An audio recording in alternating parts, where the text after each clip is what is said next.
Oke, Assalamualaikum warahmatullahi wabarakatuh dan selamat malam teman-teman. Jumpa lagi dengan saya Andi Angyo di Sigma Podcast dan kali ini saya sudah bersama Om Li Halo. dan Assalamualaikum. Bro Hendra. Halo. Ini perkenalan paling singkat ya. Tadi sore orang habis podcast juga. Wah mantap. Berapa Jadi kali tadi sore podcast? kita undang komunitas mobil ini KIDC yang kemarin bantu kita. Iya kayak DC. Iya, jadi membahas kenapa KIDC sampai jadi ya. Keren. Betul. Dan kali ini kita membahas sebenarnya random tapi soal bisnis. Makanya judul kita pada malam hari ini bisnis di 2023. Kebetulan ini di narasumber ini luar biasa ilmunya soal bisnis. Bagaimana Om Li? Bukan narasumber kayaknya. Kita sharing aja, sharing. Sharing. Karena gini, kita bukan ekonom, Oh ya, oke, betul. bukan ahli Betul. apa, tapi kan kita practitioner aja. Masih Pelaku. UMKM. Betul. Bisnis pun masih ya ibaratnya masih merangkak lah, Oh masih gitu ya. Baru mulai pelan-pelan baru ya. menetas. Oh, ya. Jadi ya kita diskusi apa, bukan diskusi ya, mungkin Lebih ngobrol-ngobrol aja. Iya, siap. Ini sudah gabung bersama kita ini ada Kakak Oci. Oci, halo Oci. Iya, terus Kakak Tanti. Weh. Iya ya. Tanti tuh selalu selalu hadir dalam acara Sigma. Oh, betul ya. Halo Ibu Tanti. Saya kira selalu hadir dalam hidup. Muamalat, Oh, Kepala tidak. Cabang Bank Muamalat. Oke. Ini aku Halo, promosiin Halo Bu endorse. Tanti ya. Bu Tanti juga ini suka buat traktir pizza. Oh, gitu ya. Yang 1 meter itu. Iya, yang 1 Oh, memang ya. Biasa kalau Boleh habis, dicoba lagi Bu Tanti ini. biasa kalau habis buat traktir begitu langsung apapun yang diminta biasa dikabulkan. Iya. Amin. Gitu ya. Amin, Tapi amin, kalau amin. so ada biasanya, kalau belum ada Akan ada. Kalau belum ada akan ada ya. Dikasih ada berarti. Dengan Pak Anggi juga ikut gabung, Anggi Wardani. Kepala kantor pos. Oh iya, oke. Memang kalau undang dong 2 ini memang langsung ya. Kalau sekarang aktivitasnya apa? Saya panggil Hendra ya. Iya, Hendra aja, Bro. Oke, aktivitasnya sekarang apa? Aktivitas seperti biasa. Biasa apa tuh? Ya, inilah apa namanya. Untuk sekarang sih saya lebih ngurusin anak. Oh. Lagi ini apa namanya? Ya, spending time aja sih Hmm. sama anak, terus juga ya ngontrol-ngontrol bisnis kecil gitu. Bisnis kecil ya. Iya. Oke. Ya nyoba-nyoba lah. Kalau Li sekarang aktivitas Sama. selain di DKI ISP apa itu? Kominfo? Wah, itu urus bisnis kecil saya. Oh, iya ya. Karena belum ada bisnis besar. Jadi kecil-kecil saja dulu. Saya lihat Bapak rajin sekali balem itu kantor ya. Iya, sedikit-sedikit itu saya kasih bau lem Fox. Nah, alhamdulillah ada rezeki sedikit di situ. Terima kasih buat Pak Kadis Kominfo juga. Iya. Pak Desmana Kulap. Masuk Terbaik. ya. Masuk. Tapi tambah lagi. Insya Allah. Ya itu kan ini apa namanya? Basein orang bilang. Basein. Memang. Kalau Hendra sama ini kalau di bisnis sebelumnya kuliah di mana kemarin? Kalau sempat diskusi kemarin ambil Ya kuliah di Surabaya. Oh, Surabaya. Oke, itu jurusan apa dulu? Hubungan internasional. Oh, memang ambil hubungan internasional. Hubungan internasional bisnis. Oke, memang hubungan internasional Iya. bisnis. Bukan hubungan internasional mantan, bukan ya? Ya bisa juga. Oh. Bak kuliah dan bak kuliah. Oh, aku lihat. Kalau Kalau saya kuliah jangan tanya, banyak sekali sampai tempat kuliah. Kalau mau dicari tak cukup Pak. oh iya. Iya. Lewat ini materi bisnis tak lewat ya. Saking banyak sekali, jadi ya alhamdulillah bisa buat usaha UMKM. Oke, jadi teman-teman perlu diketahui dulu 2 orang ini punya bisnis di Look saat ini ya, yang dibilang tadi kecil-kecilan. Nanti kita tanya dulu, kalau Li bisnisnya apa saat ini di dunia, bergerak di bidang apa? Kalau saya sekarang alhamdulillah di mebel interior. Oke, selain itu? Selain itu bisnis kecil-kecilan belum ada, masih fokus di satu bisnis saja. Oke, properti belum ya? Wah, belum. Akan. Insya Allah. Iya. Pengadaan ada juga biasa sedikit ya. Kecil-kecilan, alhamdulillah. Ini mulai buka-buka kartu sedikit. Orang dalam bos, orang Iya, dalam. bahaya ini. Orang Bahaya, dalam. orang dalam. Betul. Terus yang warkop tidak juga ya? Ya alhamdulillah kecil-kecil lagi sedikit ya. Memang kalau yang dianggap itu disebut terakhir. Yang Receh, namanya juga receh. masih UMKM. Oh, UMKM. Masih butuh support juga kan. Oh, gitu ya. Maksudnya dari teman-teman tuh Iya, datang iya, minum di warkop. Kemudian Oke. kalau saya lihat ini interiornya ini kayaknya masih kurang ini. Kalau dikasih-kasih bagus lagi. Promosi lagi. Iya. Promosi. Oke, kita break dulu. Teman-teman.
Oke, kita kembali lagi ya. Tadi kita sudah sempat bahas tentang bisnis apa saja. Kalau Li kan terakhir warkop yang DT anggap.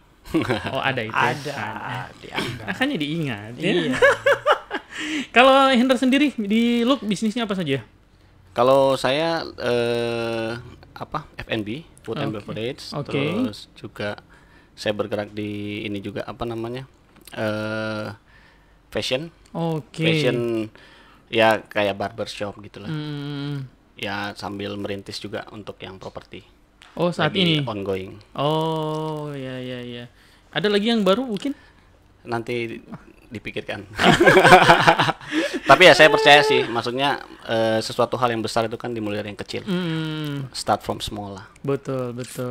Kalau ke properti itu mungkin bahan bakunya juga harus ya. Kayaknya lebih Ini bagus. baku saing berarti ini nanti.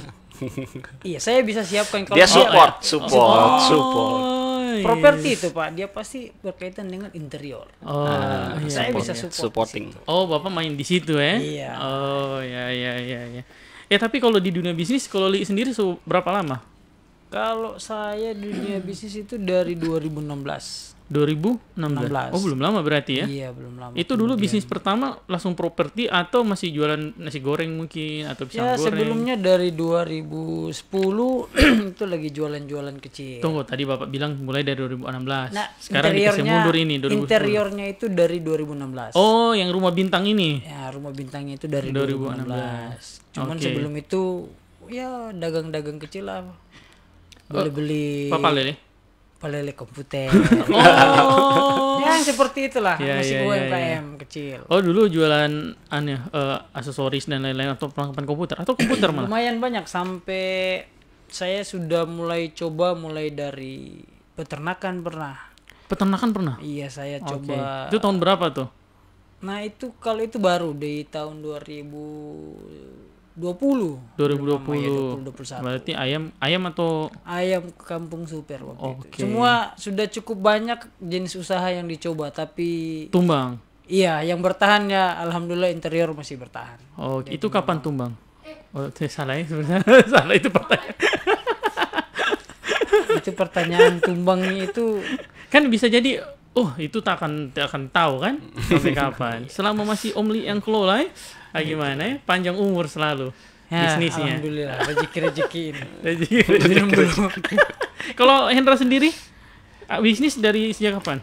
Kalau saya sih memang sebenarnya apa ya? Kalau saya tidak ada dari orang tua ataupun dari ini hanya segelintir sih, tidak banyak yang Oh, punya oke. yang bergerak di bidang bisnis. Oke. Karena keluarga besar mungkin lebih banyak bergerak di bidang guru kayak begitulah, pengajar dan lain sebagainya. Saya juga nggak tahu kenapa kok Tuhan membawa saya ke sesuatu hal yang saya tidak pernah rencanakan sebenarnya. Tapi memang saya dari semester 4 itu saya udah melakukan bisnis. Oke. Gitu. Oh, dari masih kuliah? Iya, dari masih kuliah saya waktu itu buka warnet. Zaman-zaman dulu kan masih apa? Masih hits sekali. Iya, hits sekali Warnet. sebelum ada Wifi. Wifi dan handphone Cina itu yang Betul, akhirnya membuat warnet saya waktu itu bangkrut. Oh, kenapa Bapak tidak demo? Ya? Nah, habis itu pernah jualan sepatu juga. Jadi saya ambil sepatu waktu itu dari Bandung. Saya bawa. Kemudian Ini masih kuliah ceritanya? Iya, masih kuliah. Pernah bisnis sepatu, terus itu ya macam-macam lah. Trial and error juga sih. Oh, oke. Gitu. Ya pernah menemui kegagalan, pernah merasakan kesuksesan juga gitu ya. Tapi ups and down ya biasalah. Iya sih. Gitu. Saya dulu kalau bangun bisnis awalnya dari lulus kuliah bawa ojek, Bos.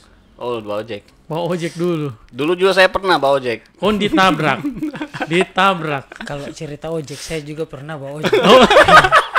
Jadi, Tapi yang Berarti lucunya, minimal ada satu yang memang termasuk profesi ya. iya, betul. yang parahnya, saya bawa ojek itu pakai motor plat merah. Oh, wah itu Saya ganti platnya hanya karena saya mau tahu bagaimana bawa ojek. Saya keluar jam setengah 6, jam 8 saya masuk kantor lagi. Saya coba, ternyata ya Enak susah. juga ya. Oh, susah ya? Susah Pak, kasihan. Oh. Iya. Jadi bawa ojek itu memang alhamdulillah kalau ada rezeki ya. Memang Iya, sudah iya. profesi ya, itu profesi masing-masing ya. Betul. Cuman berat.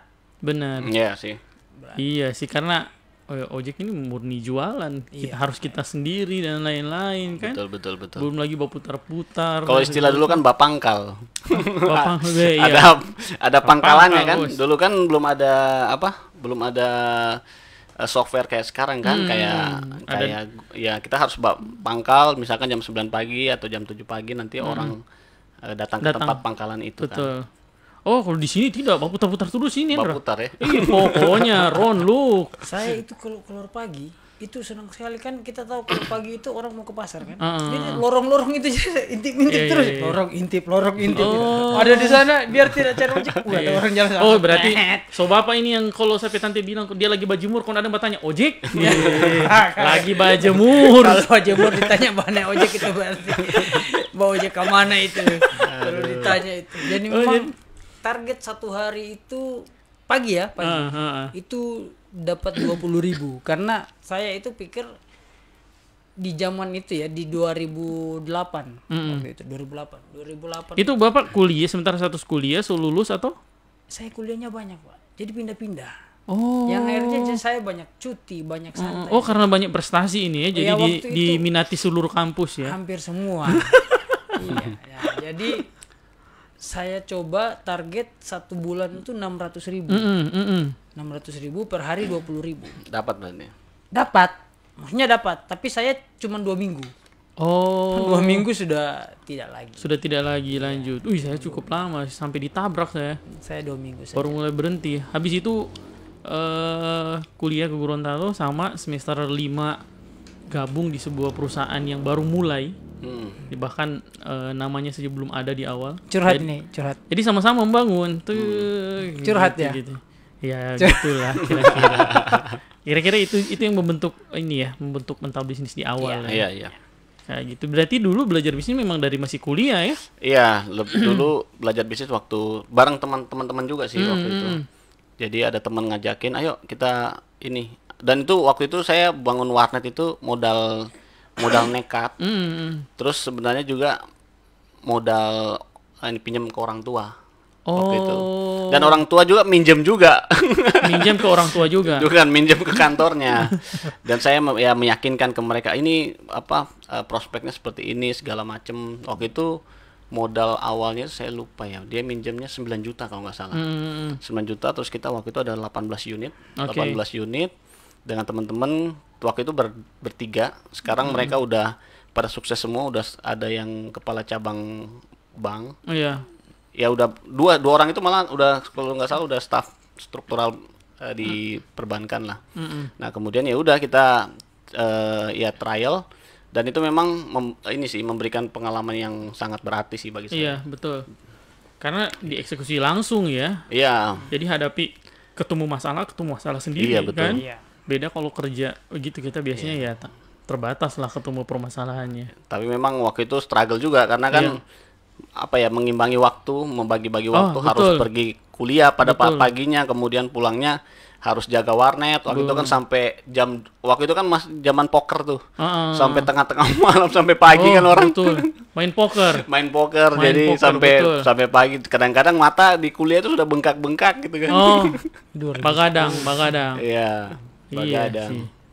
Tapi ya memang sih lumayan. Tapi ya memang waktu itu sempet ROI-nya setahun 2 tahun lah waktu itu.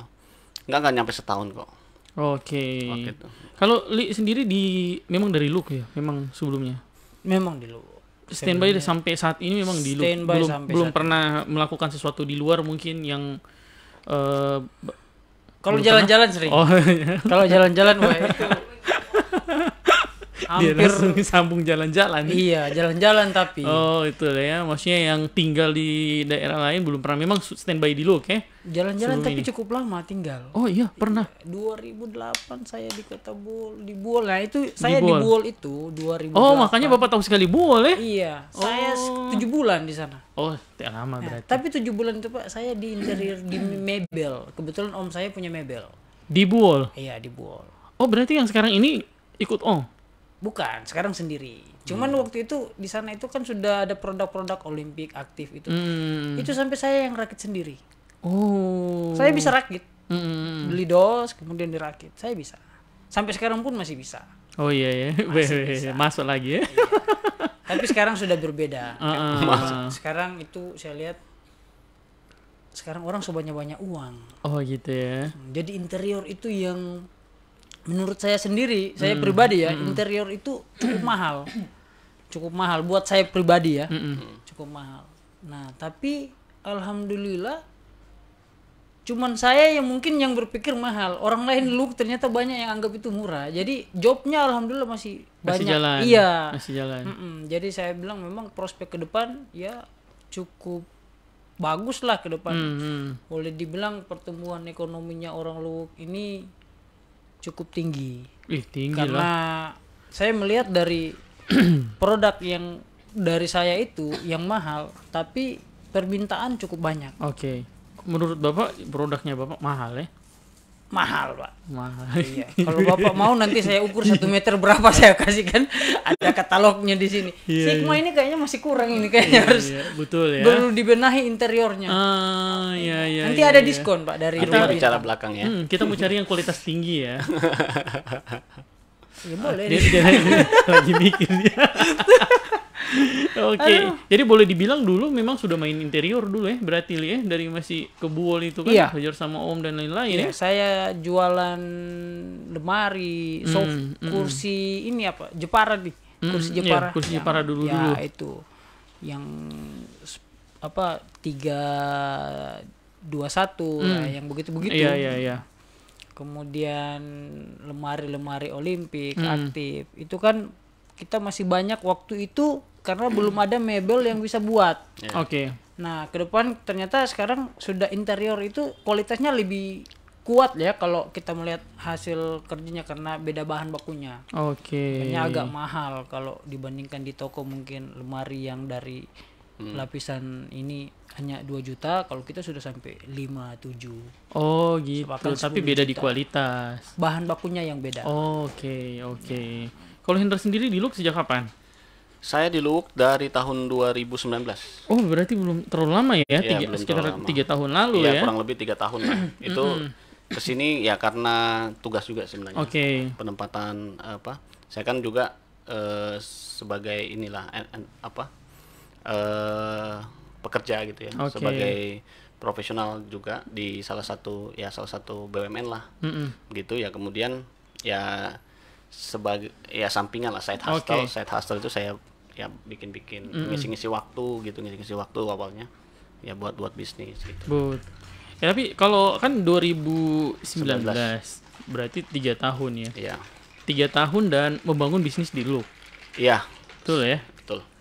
Kalau dari pertama kali datang di Look sendiri, pandangannya Hendra tentang bisnis di Look itu seperti apa? Pertama ya 2019 Pertama datang memang kan memang waktu saya mendarat di sini, salah satu indikator sebuah kota itu kan biasanya brand. Betul. Apakah brand nasional ini ada tidak di suatu kota itu, sehingga orang bisa melihat bahwa kota itu bisa dikategorikan tanda kutip maju atau tidak. Gitu. Makanya dalam pembukaannya Bupati kemarin, waktu peresmian kan memang saya membawa janji jiwa di sini. Dan mungkin bisa ya bukan saya yang mengklaim ya, orang lain mengatakan untuk pertama inilah ya yang pertama mungkin yang secara fenomenal masuk awal itu janji jiwa gitu.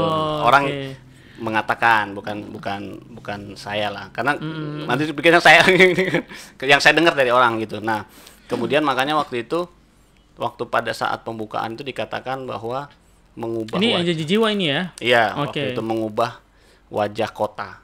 Itu yang saya kutip dari waktu pertama kali peresmian janji jiwa oleh Bupati sebelumnya, dikatakan bahwa ya ini mungkin merubah wajah kota, dan syukur kita bisa berkontribusi untuk mengubah wajah kota, dan akhirnya kita melihat sendiri 3 tahun terakhir sudah begitu banyak franchise yang masuk. Betul. Dan juga menurut saya juga bisnis di luar juga semakin upgrade lagi. Benar. Karena mungkin dulunya saya tidak mengatakan bahwa modernisme itu adalah sesuatu hal yang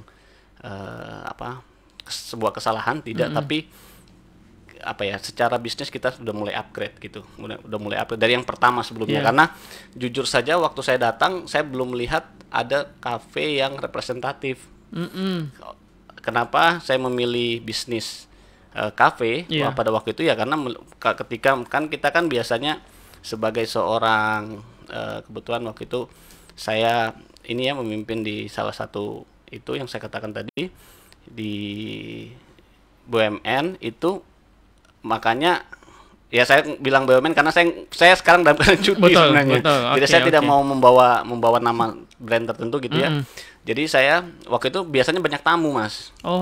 Banyak tamu dari luar. Banyak, dan saya berpikir bahwa di mana nih orang-orang ini yang harus saya kumpulkan gitu loh, yang benar-benar representatif. Nah, akhirnya saya berpikir, saya bertemu juga dengan teman-teman saya, relasi saya juga, ya akhirnya yuk kita coba bikin satu brand. Dan waktu itu memang tahun 2019 lagi marak lah di Jawa gitu ya, janji jiwa. Bahkan saya waktu itu sampai ke Palu loh, saya beli produknya, kemudian saya bawa ke Luwuk. Coba saya presentasikan ke teman saya, yang saya bilang, "Weh, ini loh produknya, kalian tertarik nggak gini gitu." Dan waktu itu ya akhirnya mereka tertarik, ya kita lakukan itu, dan memang sih ya menurut saya sih berhasil. Indikator berhasilnya ya memang kami ROI-nya, return on investment-nya ya waktu itu less than 1 year sih. Masih di bawah 1 tahun kita udah bisa dikatakan break even lah. Gitu. Dan sekarang kita masih eksis, dan ya banyak planning improvement yang akan kita lakukan ke depan gitu. Kalau dari Hendra sendiri dulu kan pasti kan ada begitu banyak franchise ya. Betul. Ada begitu banyak, termasuk bukan di dunia, kalau tadi sengaja memilih kafe. Betul. Tapi kan ambil produknya di janji jiwa nih, betul, brandnya. Dulu kenapa sampai memutuskan janji jiwa yang diambil? Karena gini, secara brand, janji jiwa ini kan punya prestasi ya, brand award di tahun gitu. Dari tahun 2015 kalau nggak salah, 15, 16, 17, 18. Yang pertama dari sisi brand. Yang berikut saya lihat dari segi setting price. Harganya masih masuk di kantong kita, karena range harganya hanya 18.000 sampai 30.000-an something. Ya, yang berikut juga lebih ke kaula muda gitu. Jadi dia memang sih segmen marketnya janji jiwa ini, jadi ngomong janji jiwa nih. Iya, tidak apa-apa ya. Segmen marketnya itu ya memang anak muda sebenarnya, anak muda yang dimana makanya kopi dengan harga 18.000, kemudian paling mahal cuma 30.000, ya itu memang sangat-sangat fits untuk untuk kaula muda gitu. Nah, dari sisi brand juga dapat gitu. Memang sih waktu itu saya berpikir ya udah kita coba deh janji jiwa, dan juga waktu tahun 2019 itu memang tidak banyak yang punya kopi susu ciri khasnya kan gula aren. Betul.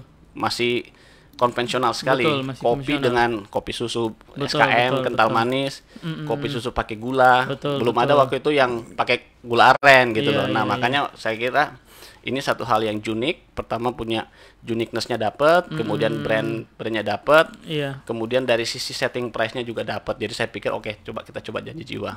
Gitu sih. Tapi bagaimana maksudnya kalau Hendra memastikan bahwa itu semua yang tadi dibilang cocok dengan konsumen di Look? Kan beda daerah, Betul, betul. beda kondisinya kan Of pastinya. course, ya. Sebelumnya memang atau hanya saya yakin pasti di Look ini bisa nih tetap cocok nih, atau memang ada survei lebih dulu maksudnya dengan tipe konsumen di Look. Ya, memang sih kan kita kategorikan Look ini sebagai ini ya perifer. Otomatis dia kalau saya sih percaya begini, apa yang kan apa ya, bisnis itu kan seperti hierarki. Iya, betul. Apa yang trending di luar negeri, misalkan katakanlah Amerika, Cina, itu biasanya akan trending di negara-negara maju. Kemudian negara-negara maju akan berkembang ke katakanlah negara-negara Asia, Indonesia, kayak gitu-gitu. Nah, apa yang berkembang di Jawa itu kemungkinan relatif besar kemungkinan akan berkembang juga di kabupaten. Jadi pada waktu itu saya melihat bahwa Janji Jiwa ini kan udah sampai 1.000 cabang. Oh iya, di seluruh Indonesia. Kalau nggak saya Gorontalo tuh 2 cabang. Iya, kita aja, saya kan ambil di Morowali juga. Oh, Janji Iya. Jiwa juga. Janji Jiwa juga Morowali, di Bahodopi dan juga di Bungku. Itu aja udah 1.040 jilidnya. 1040. Ya. Itu bukannya udah ditutup ya Janji Jiwa ya? Atau masih buka sampai Sementara saat ini masih ditutup. Oh, masih ditutup. Karena ya. mungkin udah terlalu gemuk, Iya, udah terlalu iya. besar. Benar. Jadi mereka memang sekarang sistemnya seleksi kayaknya. Jadi lebih baik mereka kecilin, Betul. tapi pelayanannya ditingkatkan karena Betul. yaitu ngurusin 1.000 cabang ini kan Betul. nggak mudah juga, Benar, dari benar. stok, Terus apa, menjaga kualitas iya, dan menjaga lain-lain. kualitas gitu dan lain. Nah itu makanya ya Janji Jiwa masih yang pada waktu itu ya saya melihat Luwuk ini pertama perifer, kemudian dia perlu brand, kemudian saya melihat bahwa brand tapi jangan yang mahal gitu karena kita tidak seperti di Jawa ya. Di Jawa kalau kita melihat average income-nya kan bisa dia di antara di atas 4 juta lebih itu udah sangat biasa. Betul. Cleaning service saja gajinya 4 juta. Tapi kalau di sini kan nggak bisa seperti itu gitu. Jadi kita harus menyesuaikan dengan market juga. Maka saya lihat harga Janji Jiwa itu hanya 18.000. Nah, saya kira 18.000 untuk misalkan dia gaji apa namanya? Standar gitu ya, UMP ya masih masuk lah Di untuk 2-3 dia jutaan. di 2-3 jutaan masih masuk lah dia mau ke kafe untuk hangout, untuk ketemu dengan temennya gitu. 18.000 masih sangat-sangat achievable lah. Oh, gitu. Gitu sih. Kalau Li sendiri lihat konsumen di Look sih sebenarnya seperti apa soal harga ya? Kan tadi Hendra ini banyak bicara soal harga. Konsumen apa ini? Interior. Tidak. Atau apa? Secara umum. Kan tadi contoh Li bilang soal interiornya Li mahal ya gitu ya.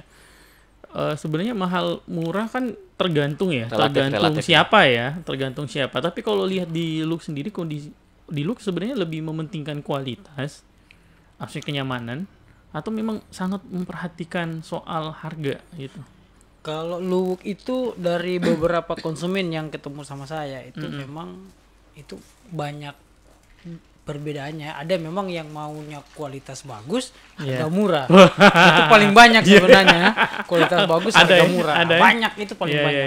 Kemudian ada yang memang dia hanya memandang kualitas. Betul. Karena saya pernah ketemu dengan konsumen, dia tinggal tunjukkan saya mau yang seperti ini. Masalah harga, ketika saya sampaikan harganya sekian-sekian, ya sudah, yang penting kerjanya seperti ini. Oh. Tapi ada beberapa juga konsumen, saya mau seperti ini. Ketika kita sampaikan harganya begini, oh iya, boleh tidak harganya begini, tawar. Tapi itu kan memang biasa kalau ada tawar menawar.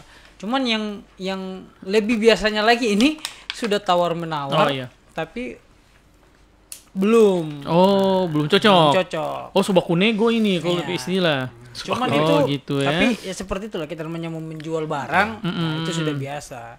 Cuman jadi dari situ pandangan saya tentang marketnya kita, kalau masyarakat bagaimana kemampuan untuk membeli, itu sudah cukup ini ya, cukup meningkat kalau di tahun-tahun sekarang. Karena kita jual 10, 7 laku. Iya. Kalau sebelum-sebelumnya jual 10, 3 laku. Oh gitu ya. Jadi memang sudah ada pertumbuhan lah. Oke. Tapi kalau menurut Li sendiri lebih worth it mana sih? Maksudnya di Look worth it tidak kalau kita bersaing di soal harga?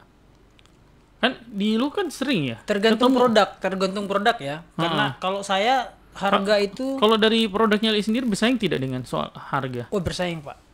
Maksudnya contoh nih dapat ada satu bilang dia dapat di sana 1 juta pas. Oh saya Tidak bisa peduli kasih saya. 950. Oh tidak, saya tidak peduli. Kalau di sana mau 800.000 pun silakan. Oh gitu ya. Jadi Saya memang tetap Kualitas. kualitas. ya. Karena Tapi tak lapas job berarti. tak apa-apa. Oh, tiap Karena apa-apa. ada beberapa Maksudnya konsumen. tapi bilang tiap apa jangan juga sedih sekali. Karena memang ada konsumen sekali, memang, Bos. ada konsumen yang Mementingkan dia kualitas. mementingkan kualitas dan itu lebih banyak sih sebenarnya. Cuman Gitu saya ya. kasih beberapa pertimbangan supaya konsumennya itu tidak merasa bahwa ini dia terlalu terbebani ketika saya sampaikan harganya sekian. Tapi saya kasih solusi untuk lebih meminimalisir dia punya biaya. Oh, berarti kita malah kasih beberapa alternatif. Tapi tidak menurunkan kita punya kualitas produk. Benar. Jadi memang tidak bersaing harga. Tapi kalau lihat fenomena di Look ada yang begitu banyak ya, masih ada ya. Sekarang ini kan Kalau di dunia interior itu kan sekarang lagi banyak ya. Banyak sekarang. Bahkan ada banyak mebel-mebel interior yang baru buka, kemudian sudah bersaing. Tapi ya kita, kalau di saya pribadi dengan produknya saya tetap soal konsisten kualitas. ya, Ya. dengan itu. Kalaupun memang ada beberapa Yang lebih murah. ya silakan. Iya, Itu betul. kita tidak mau ini mau harus bersaing harga kalau gitu kita kasih tidak Turun. kita Iya, tetap konsisten dengan kualitas, karena saya jamin ketika harganya itu di bawah pasti ada beberapa kualitas barang yang dikasih turun juga. Betul. Itu pasti Pak. Ya, saya setuju sih. Kalau di konstruksi sama ya. Semua sama. Tapi memang begitu ya. Dulu juga kita di Sigma juga sempat di bimbel ya, khususnya di bimbel Sigma. Kita juga sempat dapat predikat yang cukup mahal dibandingkan yang lain. Karena dulu ini bisa dapat tuh bimbel yang harganya bisa 500.000 per 3 bulan kayak gitu. Di sisi lain Sigma 210 per bulan di awal. Sekarang main di sekitar 600-an per bulan. Jadi memang kesannya dulu masih 210 ketemu yang sering bilang mahal. Sekarang malah tidak sering ketemu. Jadi kayak konsumen terbagi lah konsumennya. Mungkin pasti 1-2 kali dia akan ketemu dengan yang bilang mahal kan? Pasti 2 kali. Tapi memang ketemu konsumen-konsumen yang setia itu yang dia tidak peduli soal itu ya. Yang penting masih kualitasnya masuk akal ya. Dan memang alhamdulillah dari beberapa konsumen yang sudah kita kerja, mereka balik lagi. Hah? Dikasih kembali semua itu propertinya ditambah lagi. Oh, Bapak bercerita. Mereka balik lagi ke mebel. Oh, balik lagi ya. Saya pikir habis yang tadinya pasang stiker kasih pulang ini. Orang sudah masuk barang nih, tiba-tiba kita kan sempat tidak jalan mebelnya kemarin. Ada sekitar 1 tahun tidak jalan. Ini rumah bintang.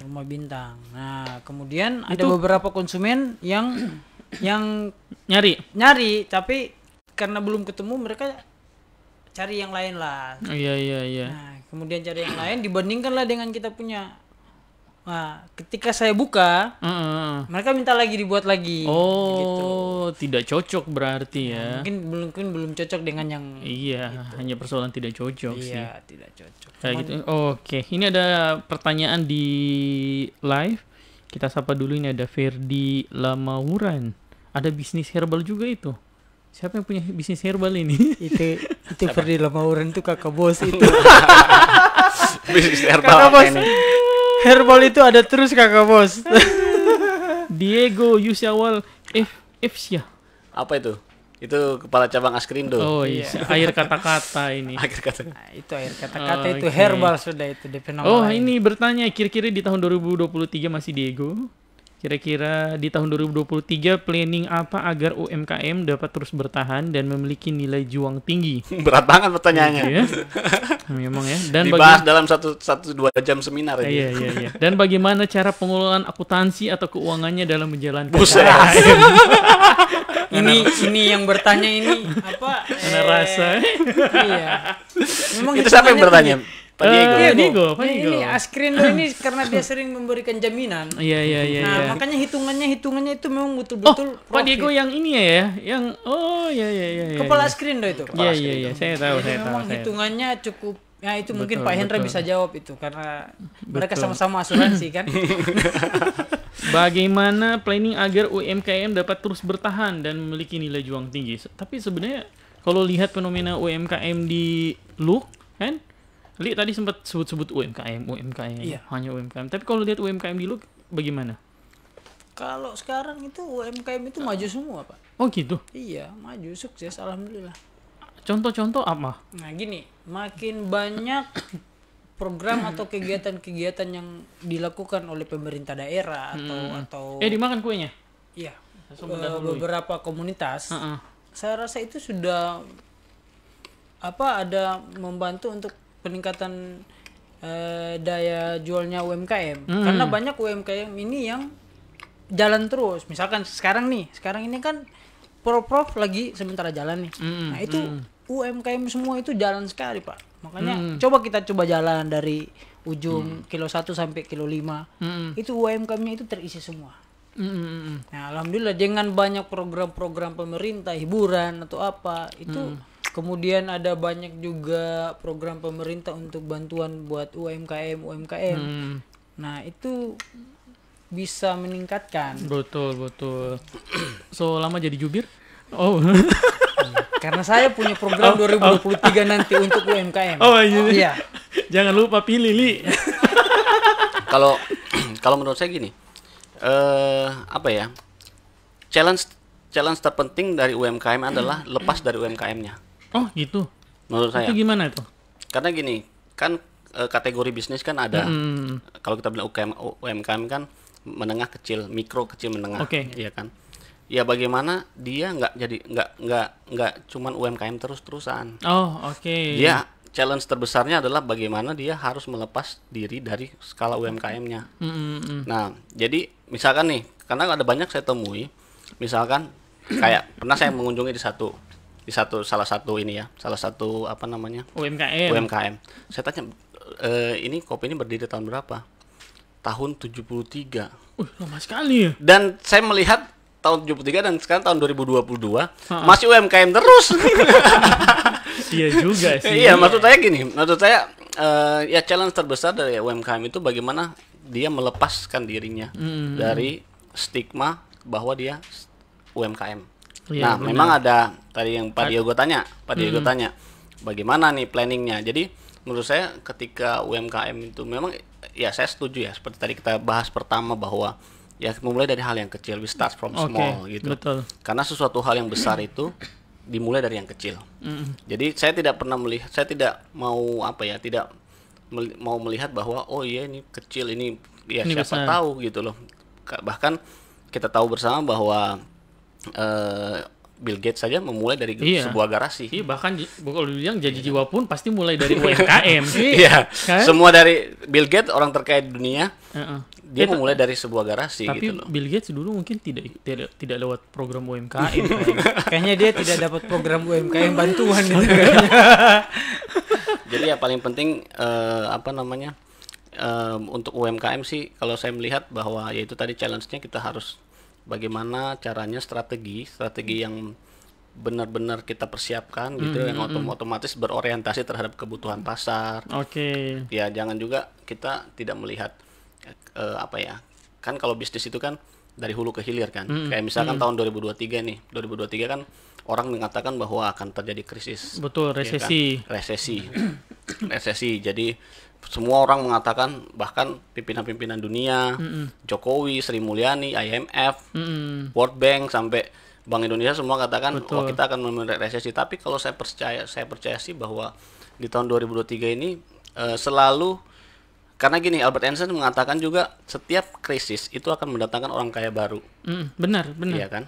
Jadi memang berarti dalam sebuah krisis itu ada sebuah peluang. Tidak hanya sebagai ancaman. Benar. Ya, saya sepakat bahwa krisis itu akan menghadirkan ancaman, tapi pasti ada di oasis of peluang gitu loh, di tengah gersangnya di sebuah kita di gurun itu gersang, tapi pasti kita akan menemukan air di situ. Dan itu terlihat kan di tahun sebelumnya. Kasih dulu. Bagaimana? Kasih dulu.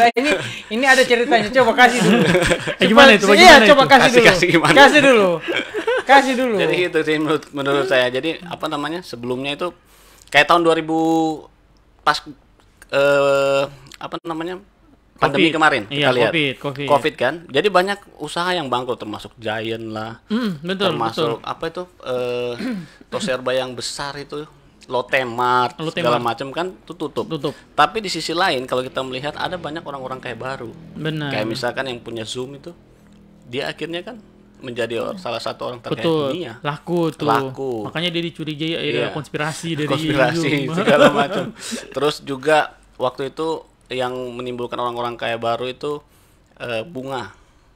Bunga? Iya, toko bunga kan karena orang pada meninggal. SPBB, betul. Di rumah, jadi orang kurang kerjaan kan, jadi menghiasi rumahnya pakai beli bunga hidup. Makanya ada monstera lah, janda bolong lah, apa segala macam, kan? Betul. Kan waktu itu sangat hype sekali waktu di masa-masa pandemi, terus benar juga kesehatan. Betul. Jadi kita nggak cuma di setiap krisis itu kita nggak cuma melihat bahwa ini sebagai sebuah ancaman, tapi ini sebenarnya ada peluang. Tapi bagaimana caranya kita melihat ini?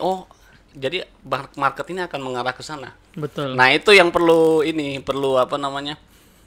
kita selalu alert lah. Betul. Berarti mungkin orang-orang yang cara satu-satunya adalah adaptasi sebenarnya. Iya, benar, bisa sih. Beradaptasi atau keluar dari zona yang lama ya. Kan biasanya orang bertahan dengan bisnisnya. Nah, iya benar.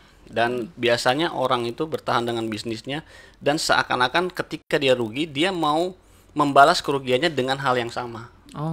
Biasanya seperti kan orang main saham juga gitu tuh. Misalkan dia ngambil Telkom nih, rugi di Telkom, dia mau berusaha untuk saya harus untung di Telkom.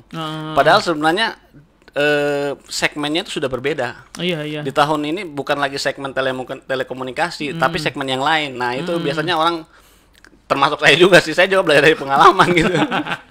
Emang kenapa? Jadi belajar dari pengalaman sih. Kadang-kadang kita mau membalas sesuatu hal dengan hal yang sama, padahal sebenarnya karena kondisinya berbeda, marketnya sudah berbeda, itu market mengalami shifting.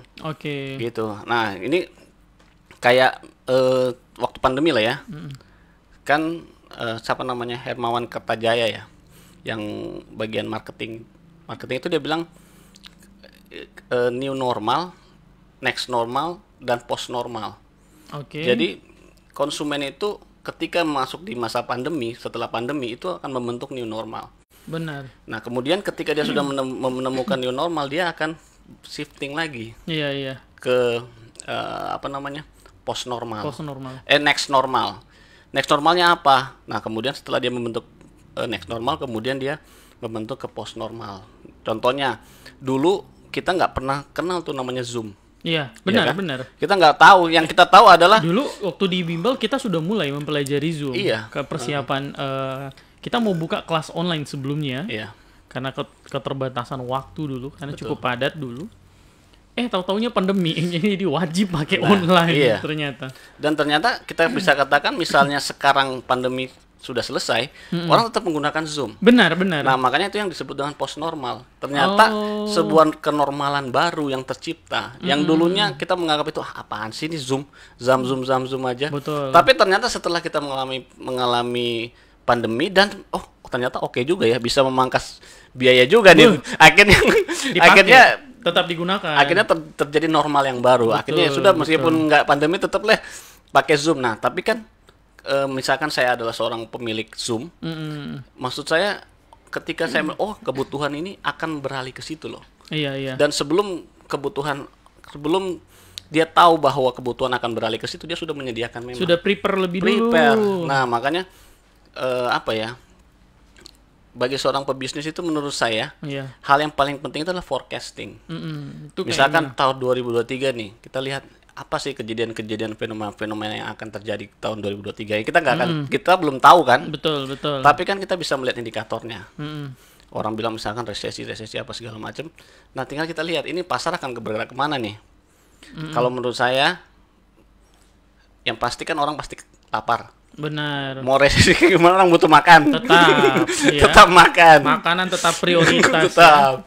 Pasti F&B akan 2023 pasti F&B akan tetap eksis. Benar. Kalau bisnis di dunia makanan kayaknya akan tetap karena dia tetap biar ini tetap makan. Tinggal hanya soal pelayanannya seperti apa ya. Nah, otomatis kalau di UMKM ya mesti harus dilihat peluangnya berarti untuk F&B mungkin masih bisa. Terus yang berikut di tahun 2023 itu lifestyle masih. Oke, lifestyle. Karena baik itu resesi ataupun tidak, itu terbukti di tahun 98 orang tetap bergaya gitu loh. Orang tetap membeli. Benar, nggak ngaruh ya. Nah, nggak ngaruh. Gaya tetap nomor satu, Gaya bos. tetap nomor satu. Tetap biar kalau orang Manado bilang biar dia kalah nasi jangan kalah aksi. Biar podcast datang bawa kemeja dulu, bos. Harus pakai kemeja. Yang penting aksi. Iya. Tapi mungkin yang perlu hati-hati ya di tahun 2023 karena resesi ya. Orang bilang resesi. Sebenarnya itu kan begini, resesi ini kan indikatornya ini kan. Atau kasih dulu, kasih apa? Itu biasa yang dikasih. biar kos tahu yang kasih ini apa. Jadi orang yang hebat itu yang tidak melalui apa. Kasih dulu satu. Orang yang hebat itu tidak saya lupa sih. Bapak kasih dulu. Bapak Pelaut yang tangguh. Pelaut yang tangguh. Pelaut yang tangguh itu adalah pelaut yang yang melewati badai. Melewati badai ya.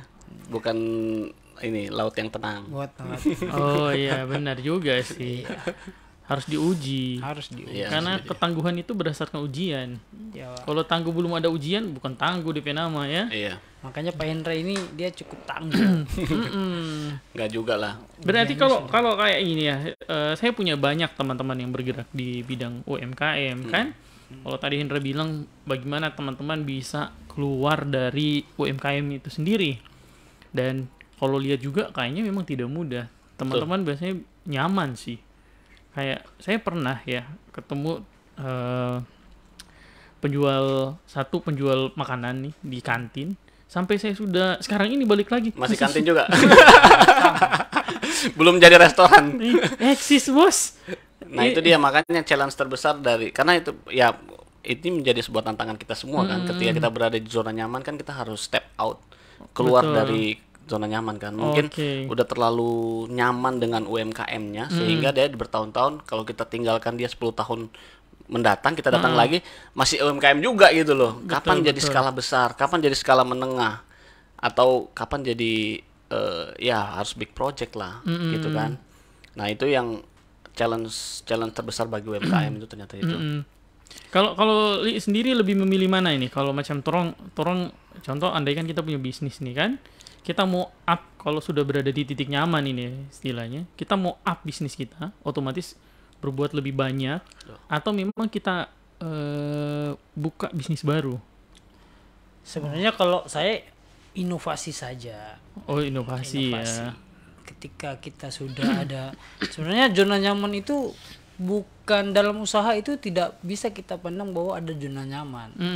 Karena di satu usaha itu zonanya itu tidak nyaman semua. Oh gitu ya. Iya, karena kita kan pasti ada pesaing bisnis yang lain. Kemudian kita berpikir bagaimana untuk satu inovasi, walaupun kita tetap bergerak di satu bidang usaha, tapi inovasi apa yang bisa kita buat? Misalkan mungkin interior nih. Kemarin kita mungkin interior hanya kayu semua. Kemudian kita berinovasi ke bentuknya sudah lebih modern lagi, misalkan HPL. Dengan bahan bakunya yang sudah berbeda. Kemudian kita ada job-job ke depan mungkin sudah dalam bentuk interior ini kan upgrade terus nih. Bahan-bahannya kan upgrade. Nah, kita harus inovasi juga, kita mengikuti tren. Nah, di sini kita bisa berkembang. Kalau kita tetap dari HPL terus HPL. Betul. Itu kan ada di mana kayak tukang bikin spanduk dicap terus. Ya, itu terus kita tidak akan. Nah, itu mungkin kalau menurut Pak Indra mau keluar dari zona nyaman, sebenarnya kita bukan bertahan dengan satu usaha tapi kita inovasi. Misalkan ada yang terbaru ya sudah kita update juga yang terbaru. Jangan kita bertahan di situ terus. Tapi kalau ada peluang bisnis baru, tangkap. Ini peluang bisnis ini kalau kita tidak tekuni, mendingan ya kita jangan terlalu banyak. Saya lumayan banyak usaha yang pernah saya coba. Tapi gini kan, ada banyak bisnis yang boleh dibilang tidak upgrade. Saya sebut salah satunya KFC ya. KFC itu mengeluarkan produk baru itu bisa dihitung jari. Dan itu cepat sekali hilang. Contoh dulu KFC pernah kasih keluar ayam keju. Kan pernah tuh. Itu cuma beberapa bulan hilang. Tetap juga kembali ke original yang kan combo 1, combo 2 dan lain-lain. Kan kembalinya ke situ lagi, ke produk awal.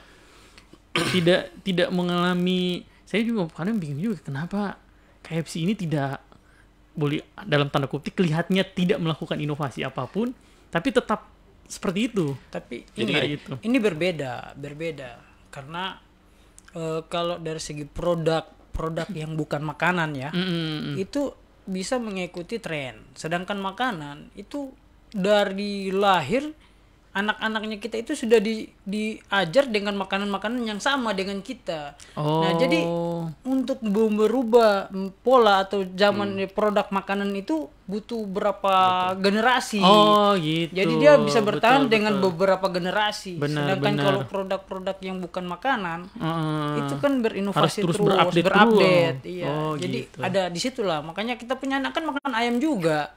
Begitu dia besar kan dia makan ayam juga. Nah, kalau dia mau dia merubah ke keju kan kita anak tidak diajar makan keju, jadi agak susah, tidak mau laku. Kalau saya bisa menambahkan begini, karena KFC ini kan kita lihat bahwa ini adalah satu franchise global ya. Betul. Nah, ada salah satu term yang disebut dengan glokalisasi. Glokalisasi gini, ketika konsep global itu dilokalkan. Oke. Makanya pernah dulu McD itu mengeluarkan McD sate. Iya pernah. Jadi konsep global ini, karena kan global ini kan ada keju gitu kan. Tapi bagaimana nih ketika dia penetrate di negara-negara seperti Indonesia? Jadi dia melihat di situ tes lokalnya apa gitu loh. Jadi makanya sekarang kan KFC juga ada ada KFC yang apa tuh? Yang pakai sambal. Ya. Jadi dia tidak melulu keju gitu, karena kenapa? Keju itu terlalu western, terlalu kebaratan. Tapi gimana caranya yang tes global ini masuk ke lokal, sehingga dia seperti yang tadi Li bilang juga, saya setuju sih bahwa bisnis itu memang harus continuous improvement, harus terjadi sebuah adaptasi dan improvement yang berkelanjutan. Betul. Gitu. Sehingga misalkan ada konsep globalisasi itu, dia global tapi masuk di satu negara, dia itu harus tes lokal. Nah, misalkan menyesuaikan dengan tes lokal.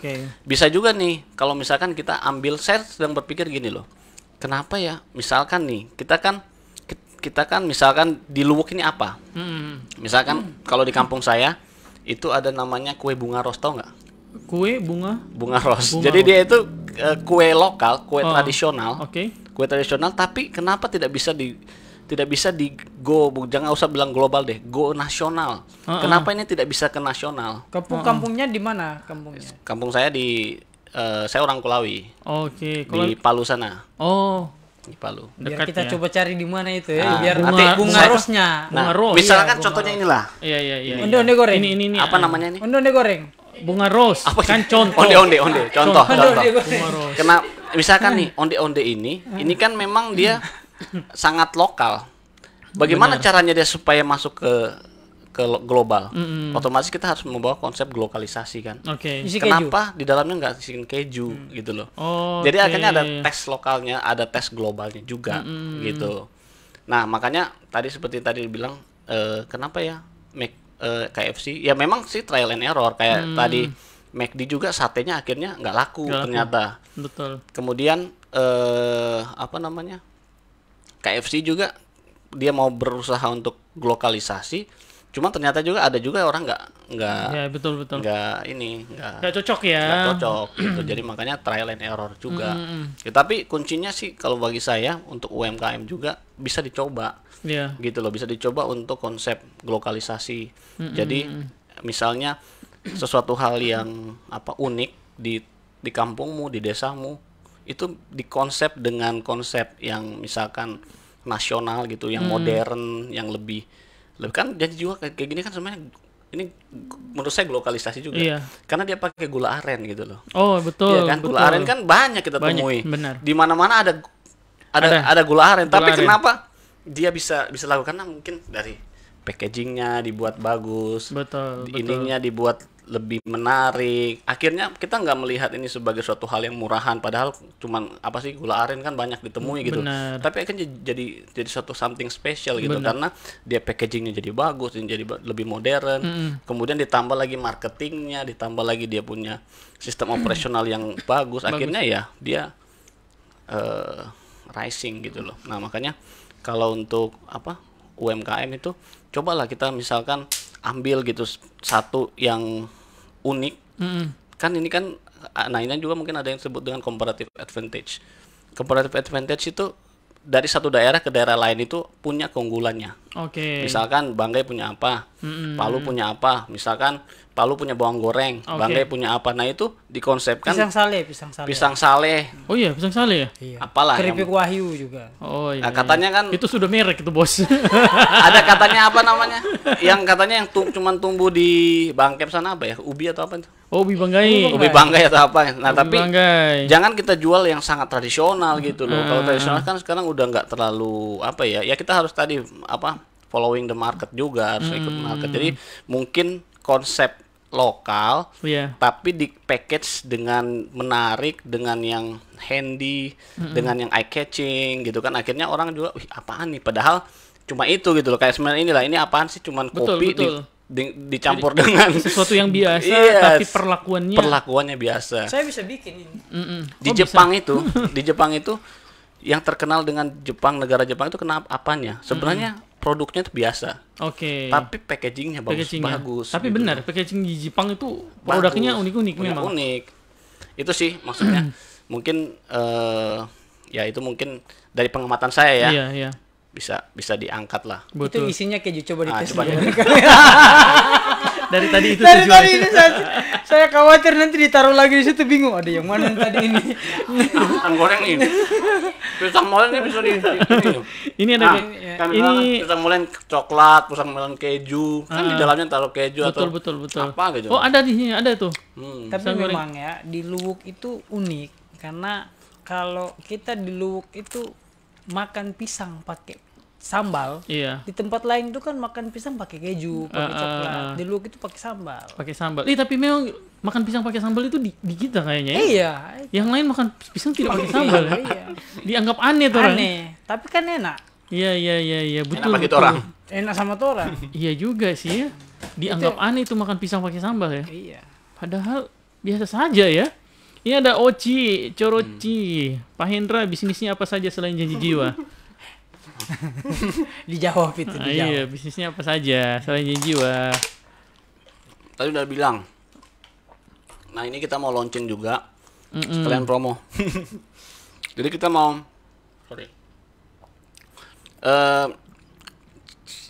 belakangan ini mungkin 6 atau setahun terakhir saya memang lagi bergerak di bidang lifestyle tadi ya. Lifestyle. Dan memang saya ada bangun satu brand. Namanya Replay di Barbershop. Sekarang kita udah punya 3 cabang. Di Luwuk 1, kemudian di Morowali ada, kemudian nanti mungkin lagi sementara proyek. Jadi rencananya saya mau hadir di semua kabupaten. Rencananya. Khususnya di Sulawesi. Ya, khususnya di Sulawesi dulu. Sulawesi Tengah. Sebenarnya kemarin waktu saya kan sempat 4 bulanan lah di Jakarta kemarin sebelum saya ambil cuti. Kemarin sudah sempat survei. Saya mau bendera Replay itu ada di Jakarta gitu loh, supaya maksud saya supaya ada di mana-mana gitu. Betul. Karena saya mau belajar bagaimana sih, dan memang saya merencanakan memang franchise-kan ke depan. Tapi saya ingin bangun dulu nih brandnya kan. Otomatis kan orang kita membeli franchise kan otomatis membeli brand kan. Iya, pertimbangannya berdasarkan itu kan. Jadi saya mau menanamkan kaki-kaki ini.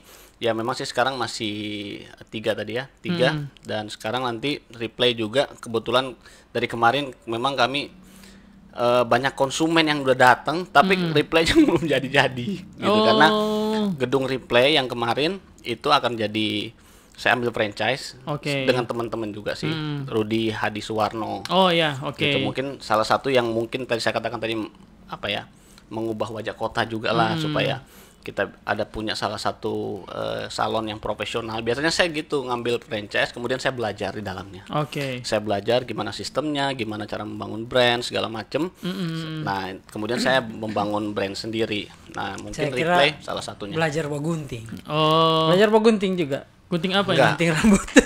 saya cuma tahu berbisnis. Saya jelas ini belajar. Kayak misalkan ada restoran gitu. Ada restoran saya nggak bisa masak. Nggak bisa masak. Kemudian makanya saya memilih partner yang bisa menutupi black spot saya. Gitu. Mungkin saya tidak bisa masak, ya saya milih partner yang punya skill di situ. Nanti kalau saya kan hanya bisa berbisnis nih, jadi saya ya mikirkan ekspansinya. Sebagai inspirator ketika memulainya seperti apa, kemudian mungkin sistemnya, tapi saya sadari bahwa saya black spot saya nggak bisa melakukan itu gitu loh. Jadi memang harus cari partner yang tepat yang bisa menutupi black spot kita, yang tidak kelemahan kita lah. Kita kan tahu kan kekuatan kita di mana, kelemahan kita di mana. Nah, memilih partner yang bisa menutupi kelemahan kita. Yang cocok ya. Gitu sih. Ini ada komentar ya dari Ferdi Lawauran. Keren Li, inovasi. Kakak Hendra setiap krisis melahirkan orang kaya baru. Ada peluang. #Kulawi. Nanti kita mau cari itu kue apa namanya tadi. Kakak Oci lagi. Pak Hendra bukan orang Surabaya ya? Siapa tuh yang tanya? Oci. Ini pasti dia, saya khawatirnya dia ngobrol dengan orang di samping, ada yang bawa kompor-kompor gitu. Karena bahasanya itu bahasa yang di samping, bukan Oci itu, bukan Oci banget. Ini kayaknya DP tukang kompor ini langsung masuk juga dia gue. Kemarin ngakunya Dayak. Ngakunya itu orang Padang itu. Saya kira Batak. Timur juga Palek sambal. Tes lokal nupik ecing. Sambal gula aren boleh ini? Iya, boleh. Ubi ungu boleh itu. Tapi kalau Li sendiri lebih memilih mana, bangun bisnis sendiri atau franchise? Kalau saya memang bagusnya itu, kalau pandangan saya ya, bagusnya di franchise karena kita menang start. Cuman kalau di pengalaman pribadi saya itu belum pernah saya ikut franchise. Iya. Kenapa belum ambil? Belum ini saja, karena belum minat. Bukan belum minat, tapi memang belum terpikir mau ke franchise usaha apa, karena kalau itu berarti kita buka usaha baru lagi kan. Sedangkan saya masih merintis usaha yang ada sekarang. Tapi kan tadi Bapak bilang kalau franchise kan artinya mulai setengah lah, ada jalan. Pandangan saya seperti itu. Tapi untuk memilih itu belum ya. Karena masih fokus ke yang sekarang. Jadi saat ini lebih memilih bangun bisnis sendiri berarti? Mengembangkan bisnis yang lagi ada. Dibandingkan ambil franchise.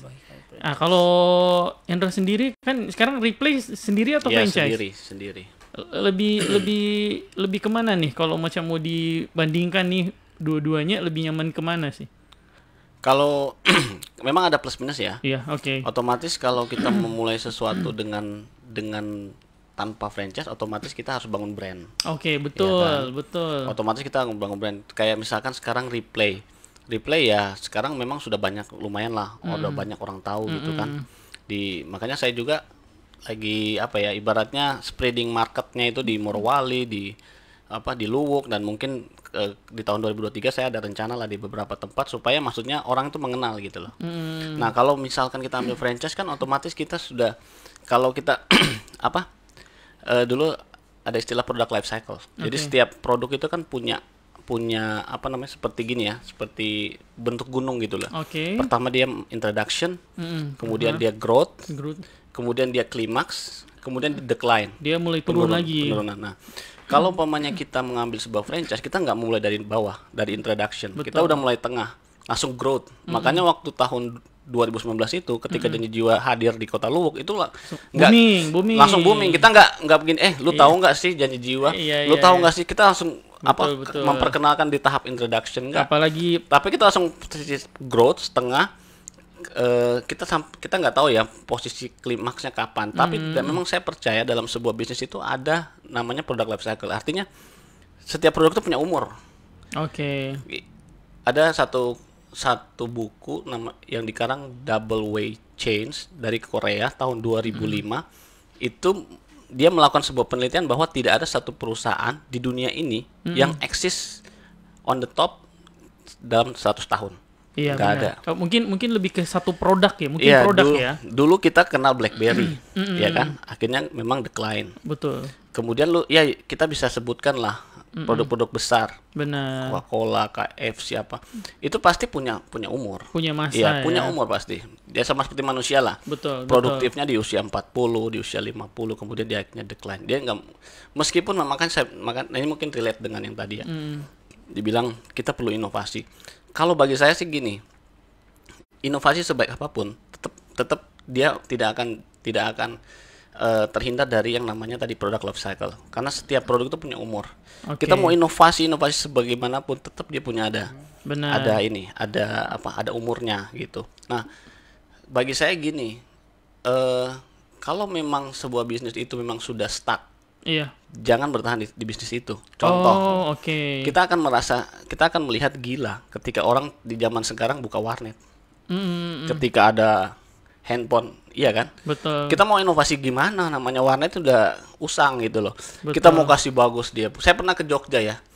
Itu ada sebuah warnet. Saya juga aneh gitu loh. Oke. Dia di kafe dan dia itu di kafe itu kan sekarang kita sudah biasa lah ya ke kafe beli kopi kemudian warnet gratis kan. Di sana dia memang menjual warnet gitu loh. Oke, kita kembali lagi. Tadi kita sudah sampai di soal pembahasan umur bisnis ya. Tadi kan Bisnis itu punya umur. Dari Li sendiri bilang kalau inovasi penting, tapi menurut Hendra akan ada titik di mana kita benar-benar mungkin boleh dibilang walaupun apapun yang kita lakukan memang opsinya tinggal ganti ya. Iya, tinggal ganti. Ganti kayak gitu. Itu gimana tuh lanjutannya? Ya itu ibaratnya gini loh. Ada memang apa ya? Kalau saya sebutkan tadi company yang memang kita sudah mentok. Ibaratnya kita sudah inovasi segala macam memang udah tidak punya nilai jual. Ya udah. Ibarat kalau di saham itu udah cut loss saja udah. Ibaratnya udah tutup. Ya udah rugi daripada kita average down kita beli terus sampai ke bawah kita semakin kerugian itu semakin besar. Lebih baik kita rugi di skala segini dibandingkan kita mempertahankan itu. Kan ini kan ibaratnya inovasi ini perlu investasi terus. Betul. Misalkan memang sudah nggak ada marketnya, kita tambah ini itu. Memang sih bisa, cuman menurut saya ada beberapa hal yang perlu kita kita sadari bahwa ini memang udah nggak bisa. Kita sudah harus legowo. Oke, kita rugi di sini. Kita rugi dan kita harus start baru dan kita udah cut loss. Kalau menurut saya sih gitu sih. Kalau Li sendiri bagaimana yang begitu tuh? Iya, memang betul juga ada beberapa usaha yang harus seperti itu. Cuman ini kan ketika kita menjalankan satu usaha, itu kan ada masa di mana kita melihat ke depan marketnya ini mulai berkurang. Jadi ini boleh dibilang ini adalah masa transisi yang kemudian kita akan melihat trendingnya sekarang apa, usaha apa. Kemudian kita mulai mencoba dengan berinovasi ke usaha itu. Berarti tapi masih yang dalam satu ini tetap jalan karena satu garis nih. Iya, tapi kan kita kan belum tahu ini akan matinya di mana. Kita belum, tapi dengan marketnya sudah mulai berkurang, kita tahu ke depan berarti trennya, misalkan tren interior ini sudah mulai berkurang nih. Mereka sudah lari ke yang namanya mungkin ada produk baru lagi yang lebih ini. Tapi tetap yang namanya ada daerah masih membangun, pasti butuh interior atau usaha yang berkaitan dengan properti. Nah, ini mungkin ke depan interiornya itu mungkin bahannya sudah lain lagi. Nah, kita akan berinovasi di situ. Kalaupun memang yang disebut inovasi itu merubah inovasi misalkan dari bahan baku A menjadi bahan baku B tapi tetap dalam bentuk lemari, ya mungkin itu tidak. Tapi ke depan mungkin kita bukan lemari lagi, tapi bahan bakunya mungkin kita sudah ambil dari yang tren sekarang apa. Nah, kemudian kita berinovasi atau berpindah usaha yang dilihat memang berpindah, tapi tetap ada kaitannya dengan ini. Kita tidak langsung ini kita mati kemudian kita pindah saja ke makanan karena makanan lebih ini. Tidak, tetap kita akan lebih dijamin ke ininya. Tetap kita akan melihat peluang usaha ke depan, misalkan dari interior ini sudah mulai sudah trennya sudah turun nih karena bahan bakunya sudah mulai orang sudah ada yang baru nih, bahan bakunya sudah menggunakan pakai yang apalah produk baru. Nah, kita akan mengarah ke situ. Misalkan dulu itu misalkan orang buat pagar. Oke. Pagar itu kita hanya tahu yang ada namanya cutting. Cutting itu stiker atau akrilik. Sekarang kan pagar itu kita cutting. Pagar besi itu ukurannya itu kan kita cutting. Di look ini belum ada. Nah, inovasi itu kan kita bisa berkembang ke situ. Yang tadinya orang buat pagar hanya di las kayu-kayu begini, tapi sekarang sudah ada inovasi mesin yang bisa cutting besi plat. Oke. Nah, usaha inovasi seperti itulah yang saya maksud ke depan. Kemudian kita berinovasi ke yang lebih modern lagi. Nah, itu bukan kita tetap fokus ke HPL terus yang maksudnya Hendra ini berarti kan maksudnya Li ini berarti kan untuk di bidang properti memang masih banyak hal-hal inovasi yang bisa dilakukan. Masih betul. Kalau mungkin maksudnya Hendra akan tiba saatnya di mana stagnan begitu punya memang, akhir. Pasti akan akhir. Pasti akan akhir ini HPL, saya yakin pasti akan ada di mana akhir. Dan kemudian akan berganti produk yang terbaru. Betul. Masa transisi inilah waktunya kita untuk merubah atau pindah ke. Tapi pertanyaannya berapa lama kan sampai ketemu titik stagnan itu? Kalau kayak di dunia pasti bisa jadi lebih dulu kita ketemu. Aja. Jadi gini, memang saya tidak menisbihkan menisbihkan bahwa continuous improvement itu penting. Betul. Cuman saya juga menurut saya juga kita juga tetap harus realistis gitu. Benar. Bisnis itu kan harus realistis. Di mana tadi saya berikan contoh, kita nggak bisa membayangkan bahwa kalau misalnya saya seorang yang benar-benar sangat-sangat idealis, pokoknya warnet harus gitu, biar sampai hidup mati saya harus warnet. Saya mau jadi apa sekarang? Iya kan? Biar sampai mati saya mau bikin warnet saya itu gado terus. Pokoknya bikin warnet itu saya inovasi, dia nggak duduk di sini, saya duduk di langit gitu atau di mana. Apapun yang terjadi, pokoknya warnet harus interior. Kan artinya gini loh. Bisnis itu kita harus realistis juga. Kita harus tahu bahwa ini bisnis ini udah nggak realistis gitu loh. Ya udah, sekarang saya menerima bahwa ini keputusan saya salah. Saya salah start di bisnis ini. Saya cut loss. Lebih baik gitu. Cut loss dan we start with the new with the new era atau with the new ocean. Betul. Karena dan juga gini, kadang-kadang kita juga kita udah inovasi dan ternyata faktor X itu faktor eksternalnya berbeda. Misalnya betul. terlalu red ocean, terlalu berdarah-darah di situ. Iya, benar. Gitu loh. Jadi maksudnya kita masuk di satu pasar yang dimana itu udah banyak banget gitu. udah banyak banget, kita memaksakan pokoknya harus ini. Betul. Akhirnya kita kok ini enggak ini. Ya udah, berarti memang lu salah start, bro. Ya udah, lu salah start, ya sekarang lu apa yang lu lakukan ya sudah, cut loss, terima kegagalan bahwa memang lu salah memutuskan. Betul. Tutup aja udah. Gitu ya. Kalau menurut saya sih begitu. Tapi tidak menisbihkan bahwa continuous improvement dalam sebuah bisnis itu penting. Sangat-sangat penting. Gitu sih. Gimana, Li? Ada yang mau di ini? Gado-gado. Gado-gado terus. Tadinya awalnya kita bungkus pakai daun pisang, sekarang kita bungkus pakai plastik. Ya. Kemudian kita bungkus pakai styrofoam. Tapi gado-gado terus. Tetap dicari yang pakai daun pisang. Tetap iya, karena punya unik ya. Ada tahu kalau gado-gado daun pisang. Enak itu. Nah, itu yang tidak bisa. Jangan sampai kita gado-gado cuma packaging saja yang dirubah-rubah, tapi isinya kan tetap gado-gado. Tapi gini. Tapi saya melihat begini ya, kalau teman-teman bilang ya. Tapi memang ini menarik ya. Ada 1-2 bisnis memang yang boleh dibilang sampai saat ini tetap bertahan seperti itu. Contoh kayak ada satu mie ayam di sebuah kota kalau saya itu ya. Itu turun temurun dari kakek turun temurun. Ini kira-kira sudah berapa generasi dan Masih begitu. Masih UMKM. Masih UMKM. Kenapa nggak jadi restoran? Itu yang saya bingung juga ya orang. Maksudnya banyak kan di Jogja kayak gitu. Apa kita datang di tahun berapa gitu, pas kita udah menjadi besar kita kok gini-gini terus ya. Terus ini maksudnya nggak ada itu tadi continuous improvementnya apa yang plus taruh apakah ya lampu-lampu menyala kah atau mungkin ininya sudah direnovasi atau gimana? Tetap gitu terus gitu. Tapi saya mau tanya, pernah Bapak selama ini masih pernah balik lagi ke zaman SMA sekolahnya Bapak? Pernah. Nah, saya sampai sekarang yang jual nasi kuning masih sama, Pak. Iya, masih sama. Kenapa nggak punya 5 brand sih gitu ya?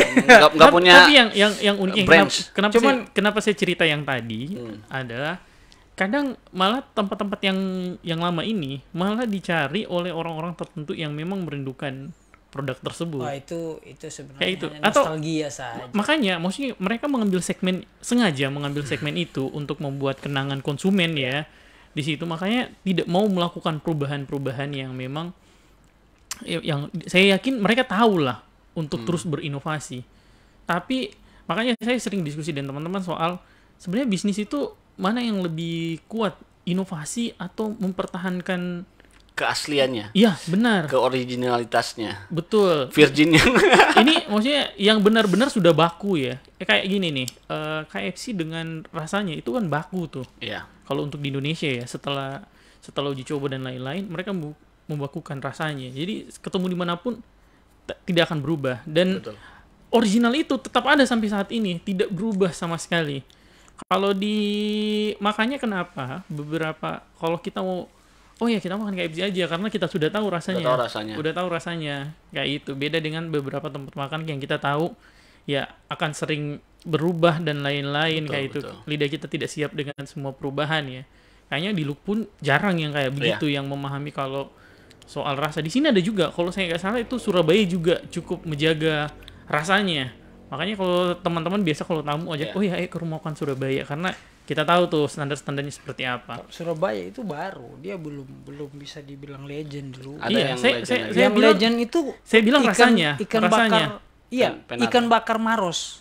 Itu yang legend. Wah, itu bukan lagi legend, mahal lama sekali. Ada lagi saya masih kecil. Mie apa? Iya. Nah, ikan bakar Maros itu. Dulu di Tanjung. Sampai sekarang. Bukan di Tanjung, Pak. Dulu itu dia pertama di sini. Di dekat Bank Mandiri sini. Kemudian pindah di dekat samping jalur 2 yang di Kejaksaan. Nah, baru pindah ke Tanjung. Saya masih kecil, saya ingat. Tanjung dulu ada di pinggir-pinggir pantai semuanya kayak kondisi di Mahas. Itu legend dan sampai sekarang sama. UMKM sudah berkembang. Udah berkembang. Tempatnya saja masih UMKM. Makanya ini, maksudnya saya pikir ini bisnis ini sebenarnya apakah memang mungkin sebagian orang tidak bukan karena tidak ingin gitu ya, tapi lebih mungkin nyaman ya dengan kondisinya bisnis saat ini yang begini-begini saja gitu ya, yang memang mereka pikir mungkin cukup ya. Makanya kalau bicara kesuksesan bisnis mungkin akan kembali ke masing-masing juga. Maksudnya pikirannya sukses bisnis itu kayak apa tuh? Kan kalau kita kejar juga nggak tahu sampai di mana batasannya. Nah itu terlepas dari itu inovasi dan lain-lain ya. Memang ada bisnis-bisnis yang memang orang-orangnya mereka lebih menjaga cita rasa dan tidak melakukan inovasi. Jadi kalau kayak saya di Bimbel nih, karena kita sering melakukan inovasi-inovasi, kadang kita lupa apa yang membuat kita besar. Betul, originalitasnya ya.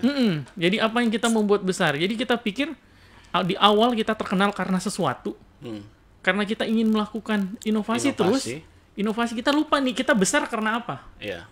Kayak gitu. Jadi malah yang sudah besar ini malah kita tidak jaga dengan baik, malah kelepas memang lewat. Jadi kalau kayak di kopi, biasanya dalam satu kopi terkenal dengan kopi susunya contoh. Gula aren. Akhirnya gula aren. Jualan yang lain rasa alpukat dan lain-lain. Lupa nih kalau yang buat terkenalnya gula arennya. Ya, buat kalau kayak gitu tuh. Kalau menurut saya gini ya, dalam sebuah ini kan ibaratnya bisnis itu kan spreading kan. Betul. Dan otomatis imitator atau follower itu pasti banyak. Akhirnya kan ibaratnya misalnya kopi gitu. Sekarang kan udah banyak banget kopi. Banyak. Jadi mau kopi, tapi bagaimana caranya kita itu distinct. Jadi distinct itu lain dengan unik atau different. Distinct itu ibaratnya ini semua merah, kita itu biru. Jadi benar-benar niche market gitu loh. benar-benar yang kayak tadi ya, misalkan kenapa sih kayak ada gudeg di Jogja. Gudeg Jogja tuh dia apa? Udah di rumah, kecil, kumuh gitu. Tapi orang berantri-antri dalam. Benar, oke. Kenapa? Karena menurut saya itu pertama dia punya keunikan. Iya. Kenapa sih dia harus pergi ke situ? Kenapa nggak gudeg di mall gitu atau di mana? Benar, betul. Karena dia punya value. Iya, iya. Value-nya apa? Dia tidak hanya menghadirkan gudeg, tapi itu tadi ada historinya, Betul. ada warisannya, dan memang saya akui di berbagai kota itu yang kafe-kafe rame itu yang punya nilai historis. Iya, itu menurut saya tuh. Jadi saya setuju sih. Jadi ibaratnya kita boleh menyentuh modernitas, boleh, tapi kita tidak boleh meninggalkan ciri khas kita, Betul. jati diri kita. Benar. Nah makanya tadi saya sepakat kalau misalkan apa yang kita punya keunikan, misalkan katakan makanya saya bilang comparative advantage kan, keunggulan kita ketika kita dibandingkan dengan yang lain. Oke. Apa keunggulan kita? Kemudian ini jangan ditinggalin. Itu sebagai ciri khas kita, Betul. sebagai keunikan kita, atau sebagai niche market kita, yang dimana tapi kita juga harus harus ke market global juga, gitu. Tapi kita tawarkan ciri khas kita. Betul. Oh jadi memang sebenarnya kalau memang mau konsepnya bertahan di satu produk ya, ini bicara produk dulu ya. Berarti kita harus punya nilai, Harus punya value yang yang menjadi memang ciri khas kita, jadi jati diri kita. Jadi mungkin teman-teman juga untuk yang masih bingung, biasanya kan teman-teman taunya produk gitu ya, tapi tidak tahu sebenarnya bisnisnya punya jiwa apa nih gitu ya. Kelebihan seperti Hendra bilang tadi, kelebihan bisnisnya. Comparative advantage-nya. Iya kan sebenarnya yang bisa berinovasi juga dalam bisnis kan bukan cuma produk. Iya. Banyak hal, pelayanan, marketing. marketingnya, terus brandingnya. Kan Pelayanan contohnya tuh ini bro, di Jogja itu ada rumah makan Raminten. Itu pelayannya tuh banci-banci. Oh iya. Tapi rajin ke situ. tapi bro, itu bener-bener rame loh. Oh. Maksud saya, iya bener rame. Dan orang itu ngantri-ngantri. Serius. Dan mereka berpakaian pakai kebaya. Iya pakai kebaya. Kayaknya boleh diterapkan di BMC itu. Raminten. Enggak, maksud saya. Dan itu menjadi ciri khasnya dia gitu loh. Oke. Dan itu menjadi ciri khasnya dia. Oh gitu ya. Sebenarnya kita juga. Ini kalau ngomong bisnis sampai pagi gitu. Iya, ini bisnis yang kita lihat ini kan dari segi bisnis kuliner ya. Iya. Tapi sebenarnya kan ini kita kalau melihat bisnis itu kan dari banyak bisnis. Betul. Misalkan mungkin dari kuliner seperti itu pandangannya kita. Kemudian kalau dari properti mungkin tapi dari properti juga menurut saya dari masa ke masa berbeda. Kayak dulu ya.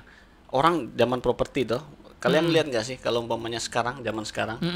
Kalau zaman dulu tuh saya merasakan tuh nenek kakek saya bikin rumah itu terasnya besar sekali, ya nggak? Oke. Yang kita rumah begini terus nanti di depannya itu ada teras yang buat kita main-main pakai duduk-duduk lah. Teras samping. Iya, teras samping kan. Betul, ada tempat duduknya. Dulu orang tua mikirnya untuk taman bermain anak. Iya, taman bermain anak atau tamu. Kan zaman-zaman dulu kan apalagi orang timur kan. Betul. Satu kali berkunjung ke rumah kan rame. Pakai gerobak lah segala macam kan. Iya. Jadi makanya dibutuhkan space. Tapi zaman sekarang udah nggak butuh lagi.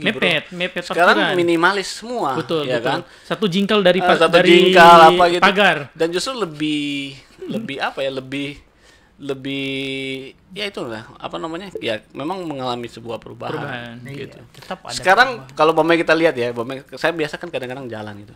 Saya lihat interior, zaman masih ada loh sekarang di Luwuk masih ada, saya lihat rumahnya, dia punya teras besar sekali. Ini kalau sudah bisa jadi 3 kamar ini atau 2 kamar. Iya, betul juga ya. Jadi gimana tadi Li kalau produk lain selain makanan? Kalau dari produk lain itu kan misalkan kita kalau banyak usaha yang memang akan ada perubahan. Betul. Perbengkelan nih misalkan. Saya buka perbengkelan sekarang. Ini kita kan sudut pandang usahanya kita kan. Iya, supaya jangan cuma kita berfokus ke F&B. Makanan terus kita tidak melihat karena itu UMKM juga. Misalkan gini nih. Kita contoh saja nih. Itu batas maksimalnya itu satu bengkel itu di mana misalkan contoh nih. Kan ada batas maksimal nih. Kenapa kita ke bengkel A? Karena ahlinya dia itu untuk mau buat mesinnya kita itu bagus. Kemudian dia ini si pemilik yang kita anggap hebat itu kan makin tua. tua dan batas kemampuannya dia itu menurun. Betul. Kemudian ini kan ada banyak bengkel baru-baru lagi yang tumbuh. Nah, ini kan bisa saja dia mau inovasi seperti apapun pasti mati. Betul. Kalau ilmunya ini tidak turun, kemudian tidak orang sote ada bengkel si ini, DP mekaniknya itu sote ada, semua meninggal, jadi sote jago bikin ini, pindahlah ke bengkel yang lain. Nah, ini yang batas-batasnya kita mungkin berpikir bahwa sampai di situlah perusahaan punya akhir. Jadi kalau misalkan dari segi makanan ya mungkin dari jenis-jenis makanan, tapi kalau usaha-usaha yang lain yang kenapa UMKM itu bertahan terus di UMKM-nya tidak pernah maju-maju, itu banyak pandangan. Misalkan nih saya UMKM kecil yang tadinya karyawan cuma 1, ketika besar karyawan kan akan bertambah. Karyawan bertambah otomatis cost-nya saya untuk dalam ini pengeluaran itu akan bertambah juga. Bisa saja produk yang saya buat ini harganya akan berubah juga. Yang kemudian berubah bukan hanya karena bahan baku atau kualitasnya yang naik, tapi karena biaya-biaya cost-nya saya akan jadi lebih besar. Nah, itu bisa mempengaruhi. Jadi iya juga sih. Iya, jadi kita kalau mau melihat untuk mau mengembangkan usaha dari UMKM, mau keluar dari zona itu yang kemudian kita mau jadi bukan lagi UMKM, itu banyak apa ya?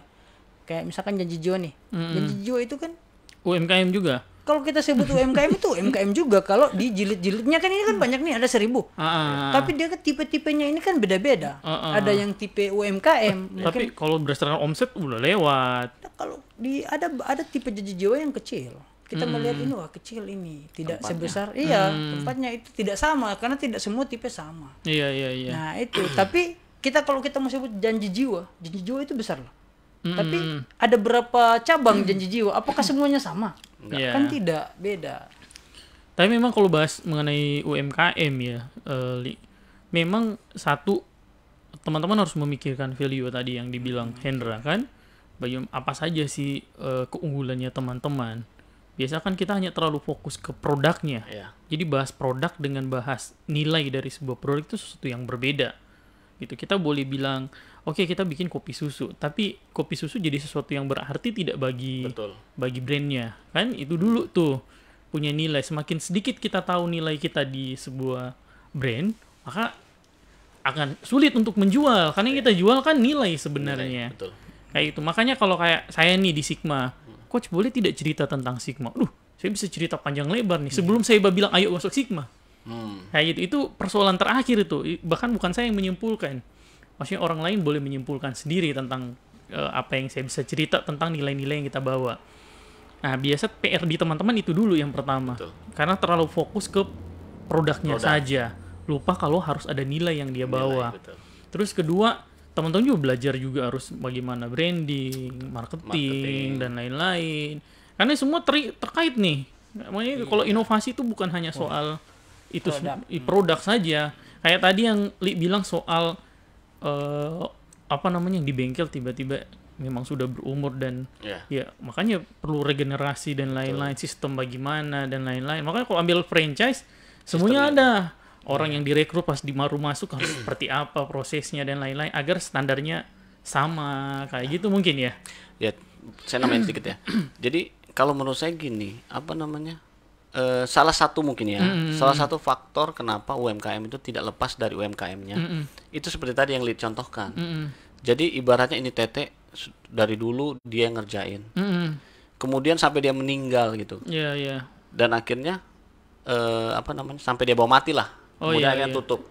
Sampai dia bawa mati ilmunya ya. Tutup ilmunya. Nah, menurut saya gini, bisnis itu harus lepas, harus dibuat sebuah sistem yang sehingga tanpa owner dia itu bisa jalan gitu. Itu harus dipikirkan. Karena kenapa?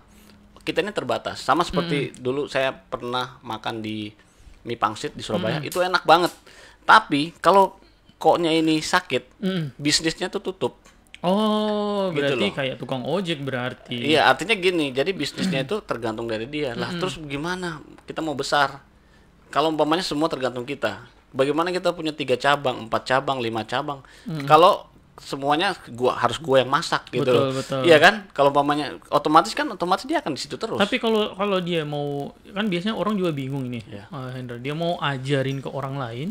Sebentar ini orang buka ya itu resiko sih. Bisnis yang sama jadinya. Ya itu memang ibaratnya ada disebut dengan knowledge driven. Jadi seperti tadi ya KFC. Iya. KFC itu kenapa sih punya ratusan cabang dan tetap sama. Iya. Nah, otomatis kan ada kunci-kunci resep-resepnya yang tidak di-share. Jadi dia harus kirim. Dan juga pun begitu. Kenapa bisa sama seluruh Indonesia? Karena produknya itu kita nggak bisa. Betul. Oke, kita tahu gramasinya. Ukurannya berapa, ini berapa gram, tapi produknya kita nggak tahu. Oh, gitu. Betul. Dia tinggal ngirim. Jadi memang dari perusahaan juga sudah memikirkan ya. Iya, ada hal-hal yang memang tidak boleh di-share ya. Kalau mau gitu maksud saya. Oke, misalkan yang kayak di Jogja ya, punya mie pangsit. Jadi bagaimana supaya dia keluar dari UMKM-nya, kamu harus pikirkan gimana si owner ini tetap berada di belakang layar, tidak menjadi sebagai eksekutor, tapi dia itu ada hal-hal yang sifatnya rahasia. Oh gitu, berarti contoh ada 1-2 bahan memang yang tidak bisa, yang memang udah jadi. Yang udah jadi nggak tahu gitu. Betul. Misalkan nih dicampur gitu, cengkeh atau apa, diikat, habis itu langsung ini kirim ya. Tapi orang di sana nggak ngerti gitu loh. Apa ini? Betul. Yaudah pokoknya lu tinggal taruh. Bahkan kan saya ambil franchise juga yang di yang pedia itulah. Oh iya. Nah itu. Yang pedia Tokopedia. Jadi orangnya pada saat ngajarin SpongeBob itu krep-krepnya itu itu ada bumbu rahasia. Iya, pada saat dia ngajarin, dia kasih masuk semua apa yang itu kresek-kreseknya, botol-botolnya, kan itu kan pasti bahan-bahan. Betul. Itu dipecahkan, dibuang. Supaya orang nggak tahu itu dalamnya tuh apa sih.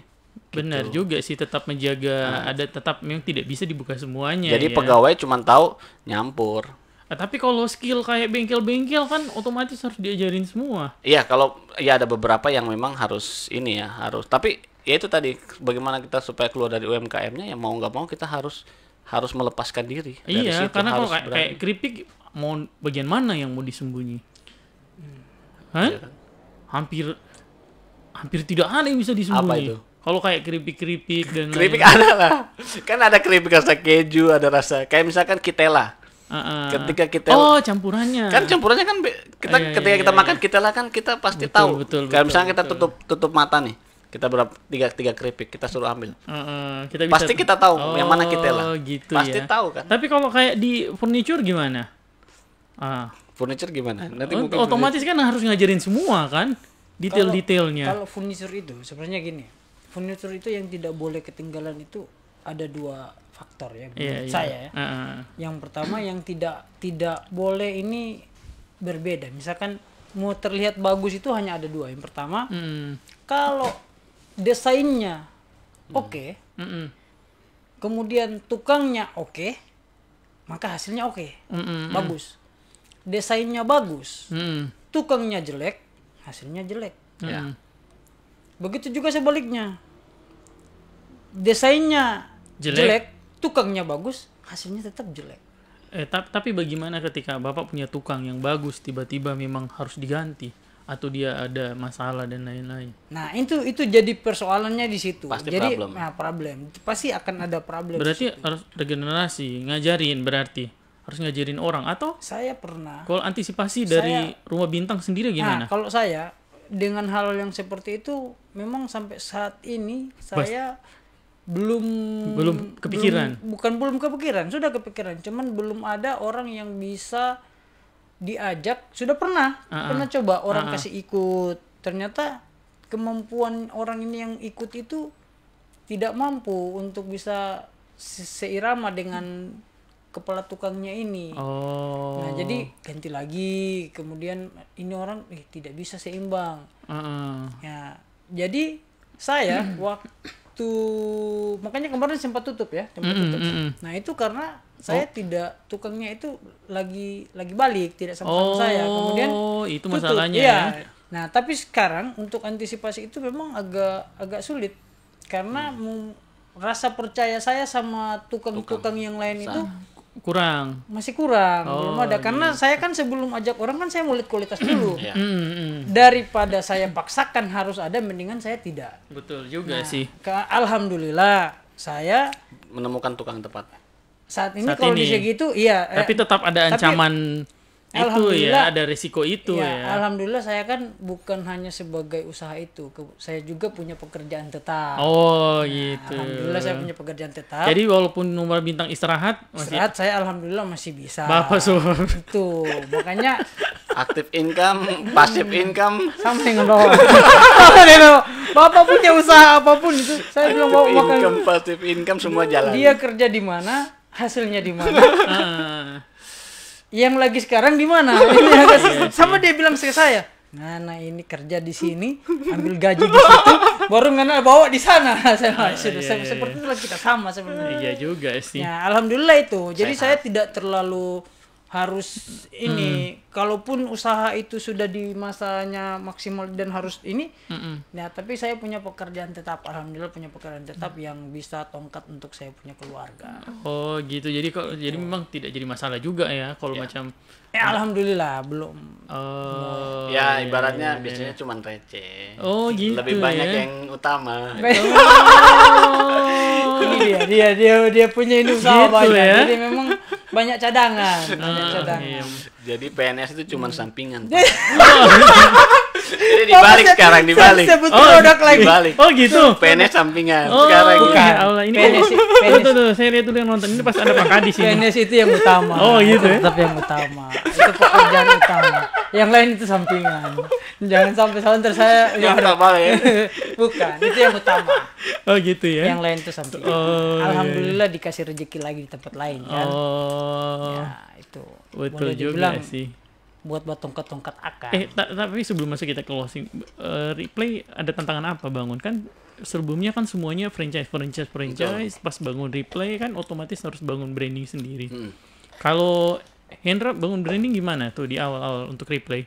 Ya otomatis kan ketika kita bangun branding kan pasti dari mulut ke mulut dulu. Yang paling gratisan lah. Gratisan kan dari mulut ke mulut, dari teman-teman. Punya barber namanya Replay gitu kan. Kemudian ya sekarang juga ada sosial media. Ya pertama memang saya harus bayar. Sosial media itu kan ada yang berbayar tuh, pakai Instagram kan harus pakai ads ya. Ads gitu ya. Nah kemudian yang gratisan juga dari mulut ke mulut juga. Dan kemudian yang paling penting juga sebenarnya ketika kita membangun sebuah bisnis baru itu adalah sistem. Iya, sistem. Sistem itu ya itu tadi bagaimana caranya kita melepaskan diri dari usaha itu tapi kita tetap melekat. Gitu. Jadi ibaratnya bagaimana kita membangun sistem, dan itu saya pelajari dari ketika saya ambil franchise. Iya, benar. Karena franchise sistemnya udah jadi. Sistem udah jadi, dan itu saya belajar banyak sih. Dari situ. Dan saya tidak bisa membayangkan ketika saya masuk di dunia bisnis, saya nggak punya pengalaman di franchise gitu kan, dan saya buta-buta gitu loh, meskipun ya memang banyak kendala, ya otomatis pasti bocor. Iya betul. Ya kan?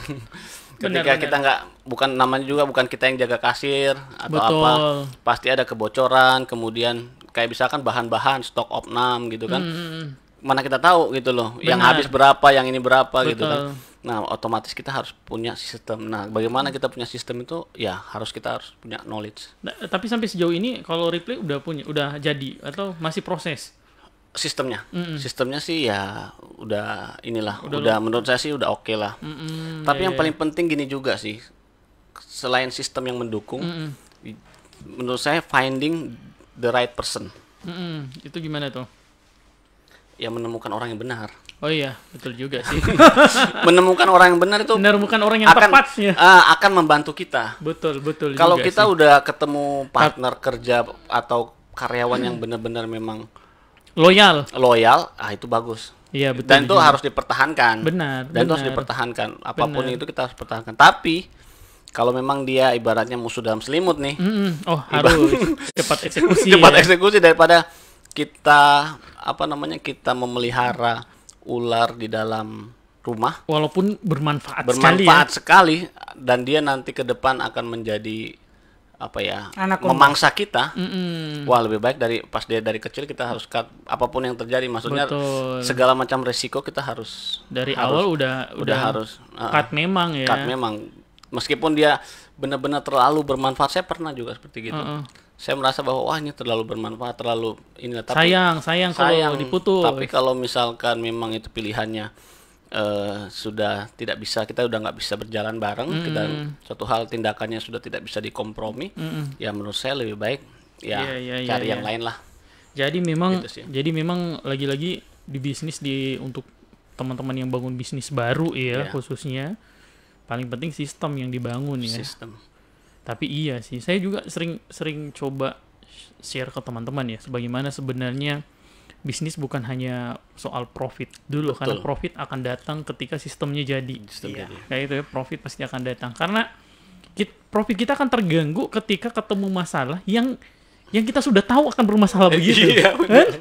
Kayak gitu, kayak contoh macam Li punya, sudah ditahu nih suatu saat ini tim unggulan ini akan keluar nih. Iya. Jadi kalau dari sistemnya belum terbangun, maksudnya terbangun. kalau tim yang keluar, apa yang harus saya lakukan di bisnis itu, apa prosedur yang kita lakukan Betul, sebelumnya, termasuk kayak perekrutan. Iya, Memang orang bilangnya buat itu gampang memang. Iya. Cuma kan seiring berjalan kita paling tahu karena kita ada di situ kita tuh. tahu betul. Kayak saya ini di Sigma, saya mulai bikin kualifikasi kayak ini. Iya. Oke, mulai dari cara perekrutan. Iya, betul. Syaratnya apa-apa nih untuk cara perekrutan. Maksudnya tidak kayak kayak di selembaran Iya. yang kita share. Oh ya, pertama pendidikan minimal ini nih, tapi masuk ke dalam Udah umum sekali gitu. ya yang lebih spesifik nih untuk cara perekrutan. Bagaimana prosesnya? Terus tahap wawancara apa yang dilakukan dan lain-lain.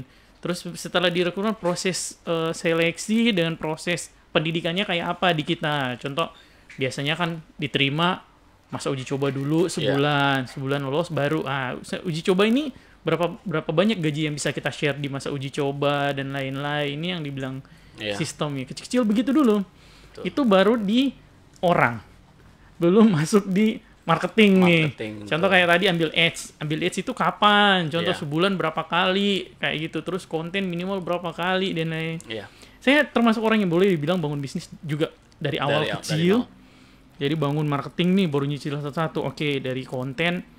Oke, 1 konten edukasi. 2 konten produk. Produk berarti terkait rompe produk nih. Iya, betul. Tapi tidak ada nilai jualannya. Iya. Ketiga, jualan. Yang memang ayo ke Bimbel Sigma kayak gitu. Itu tegas semuanya ngatakan itu tuh. Yang lain tidak tuh. Kayak edukasi kita random. Tapi ada edukasi yang memang targetnya branding. Contoh kayak Reply berarti ya. Iya. Kita sharing tentang jenis rambut. Kayak gitu kan, sharing tentang jenis. Tidak jualan, tapi memang itu kena karena value bisnis kita nih. Betul. Kayak kalau Li berarti share tentang pandangan tentang furniture. Kayak gitu kan. Gimana cara memilih bahan yang tepat, share. Itu di kotak konsumen Beli yang jago ini memang. Padahal orang hanya sharing itu. Iya. Hanya sharing itu. Kita ambil juga dari. Itu kayak ini cara-caranya pejabat bilang, jangan pilih pemimpin yang koruptor, gitu ya. Iya. Seolah-olah dia tidak koruptor. Kan bahasanya begitu kan. Iya. Memang bahasanya akan sebenarnya dia mau bilang dia tidak koruptor, tapi yang dia bilang adalah orang lain. Jangan pilih pemimpin yang koruptor. Itu di pandangan otaknya masyarakat itu dia tidak koruptor.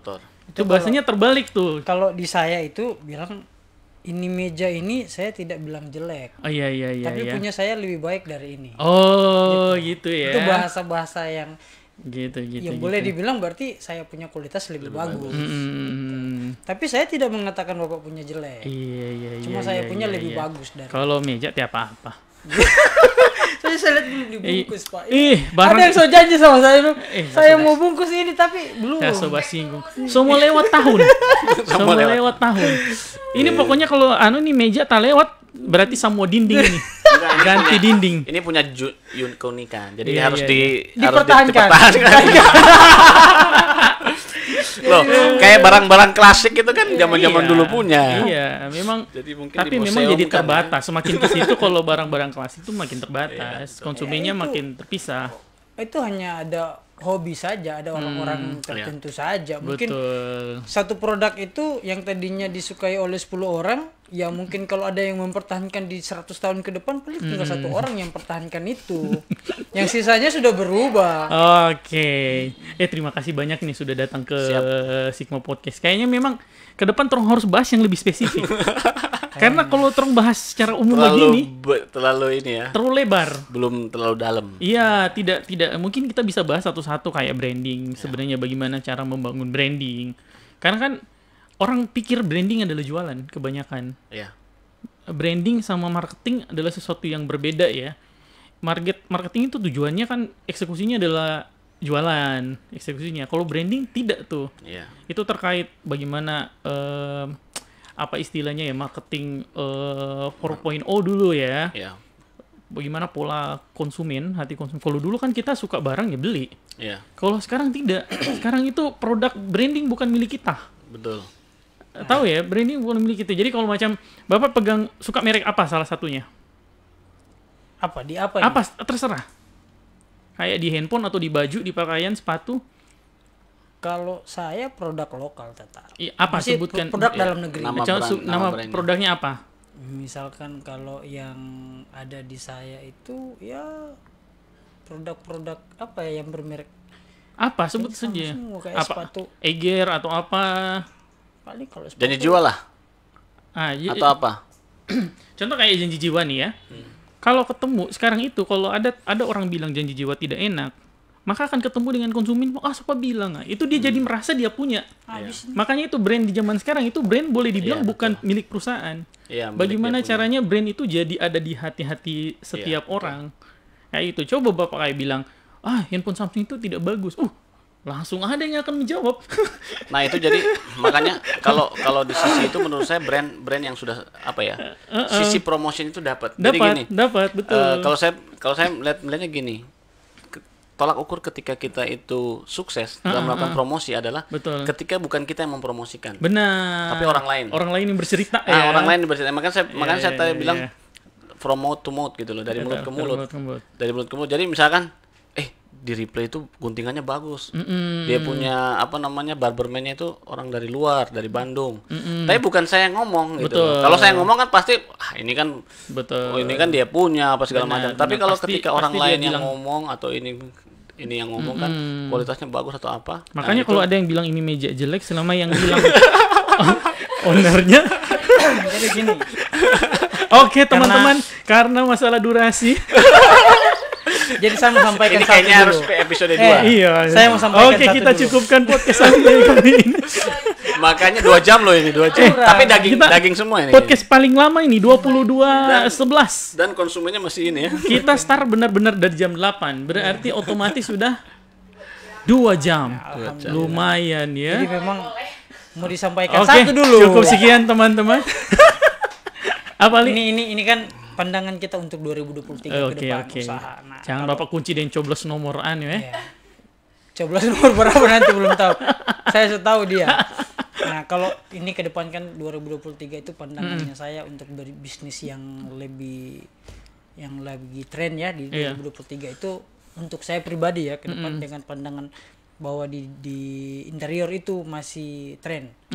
Karena dari jumlah konsumennya saya itu masih cukup tinggi. Jadi kalau menurut pandangan saya 2023 nanti kalau dunia usaha itu interior masih di atas. Iya betul. Jadi kalau mungkin ada teman-teman atau yang ingin di usaha itu ayo silakan, itu masih. Bapak promosi atau panggil orang bisnis interior? Gini, kita ini kan kalau rezeki itu kan kita ada yang atur. Jadi kalau macam ada ini ya kita buka-bukaan di sini bahwa itu masih menguntungkan sekali. Ini closing statement ya. Tapi kalau mau bersaing atau apa itu kan masing-masing punya cara sendiri. Pokoknya teman-teman nanti bawa proposal ke Kominfo. Gimana Hendra untuk closing statement? Iya.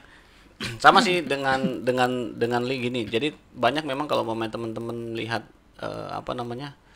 aware gitu ya dengan berita-berita di luar gitu kan, banyak orang bilang 2023 itu resesi. 2023 resesi. Sebenarnya sih kita nggak perlu terlalu ketakutan yang berlebihan. Untuk apa kita takut gitu loh? Untuk apa kita takut? Tapi lebih baik kita berjaga-jaga. Betul. Berjaga-jaga itu saya pikir adalah pilihan yang lebih bijaksana. Dan menurut saya juga gini, ibaratnya resesi itu kan tergantung dari Kasih dulu. konteks luar. Nah, kalau umpamanya kita lihat sebenarnya gini, definisi resesi itu apa sih? Benar. Tolak ukur yang pertama, ekonomi memburuk. Betul. Yang kedua, economic growth itu tidak bertumbuh secara 2 kuartal berturut-turut. Artinya 1 semester dia tidak bertumbuh dan minus, gitu kan? Dan dia pertumbuhannya minus. Nah, kalau kita melihat berkaca itu disebabkan karena kenapa? Nah, kalau kita ini technical sih. Kan kalau umpamanya kita lihat tadi kan bilang ekonomi ya, ekonomi growth itu kan indikatornya kan secara ekonomi itu PDB. Oh iya. Produk domestik bruto, atau yang kalau dalam bahasa Inggrisnya GDP, Gross Domestic Product. Nah, di situ tuh ada apa? Ada consumption, ada investment, ada export import, dan ada government expenditure. Jadi di situ ada konsumsi masyarakat, ada investasi, ada ekspor import, kemudian ada government expenditure atau belanja negara. Nah, yang akan terpengaruh itu adalah negara-negara yang banyak terhubung dengan negara luar sebenarnya, gitu. Nah, sekarang pertanyaan, Indonesia terhubung nggak dengan negara luar? Itu lagi ya. Gitu kan. Nah, otomatis kalau pemain di luar itu sakit, dia akan mempengaruhi kita. Benar.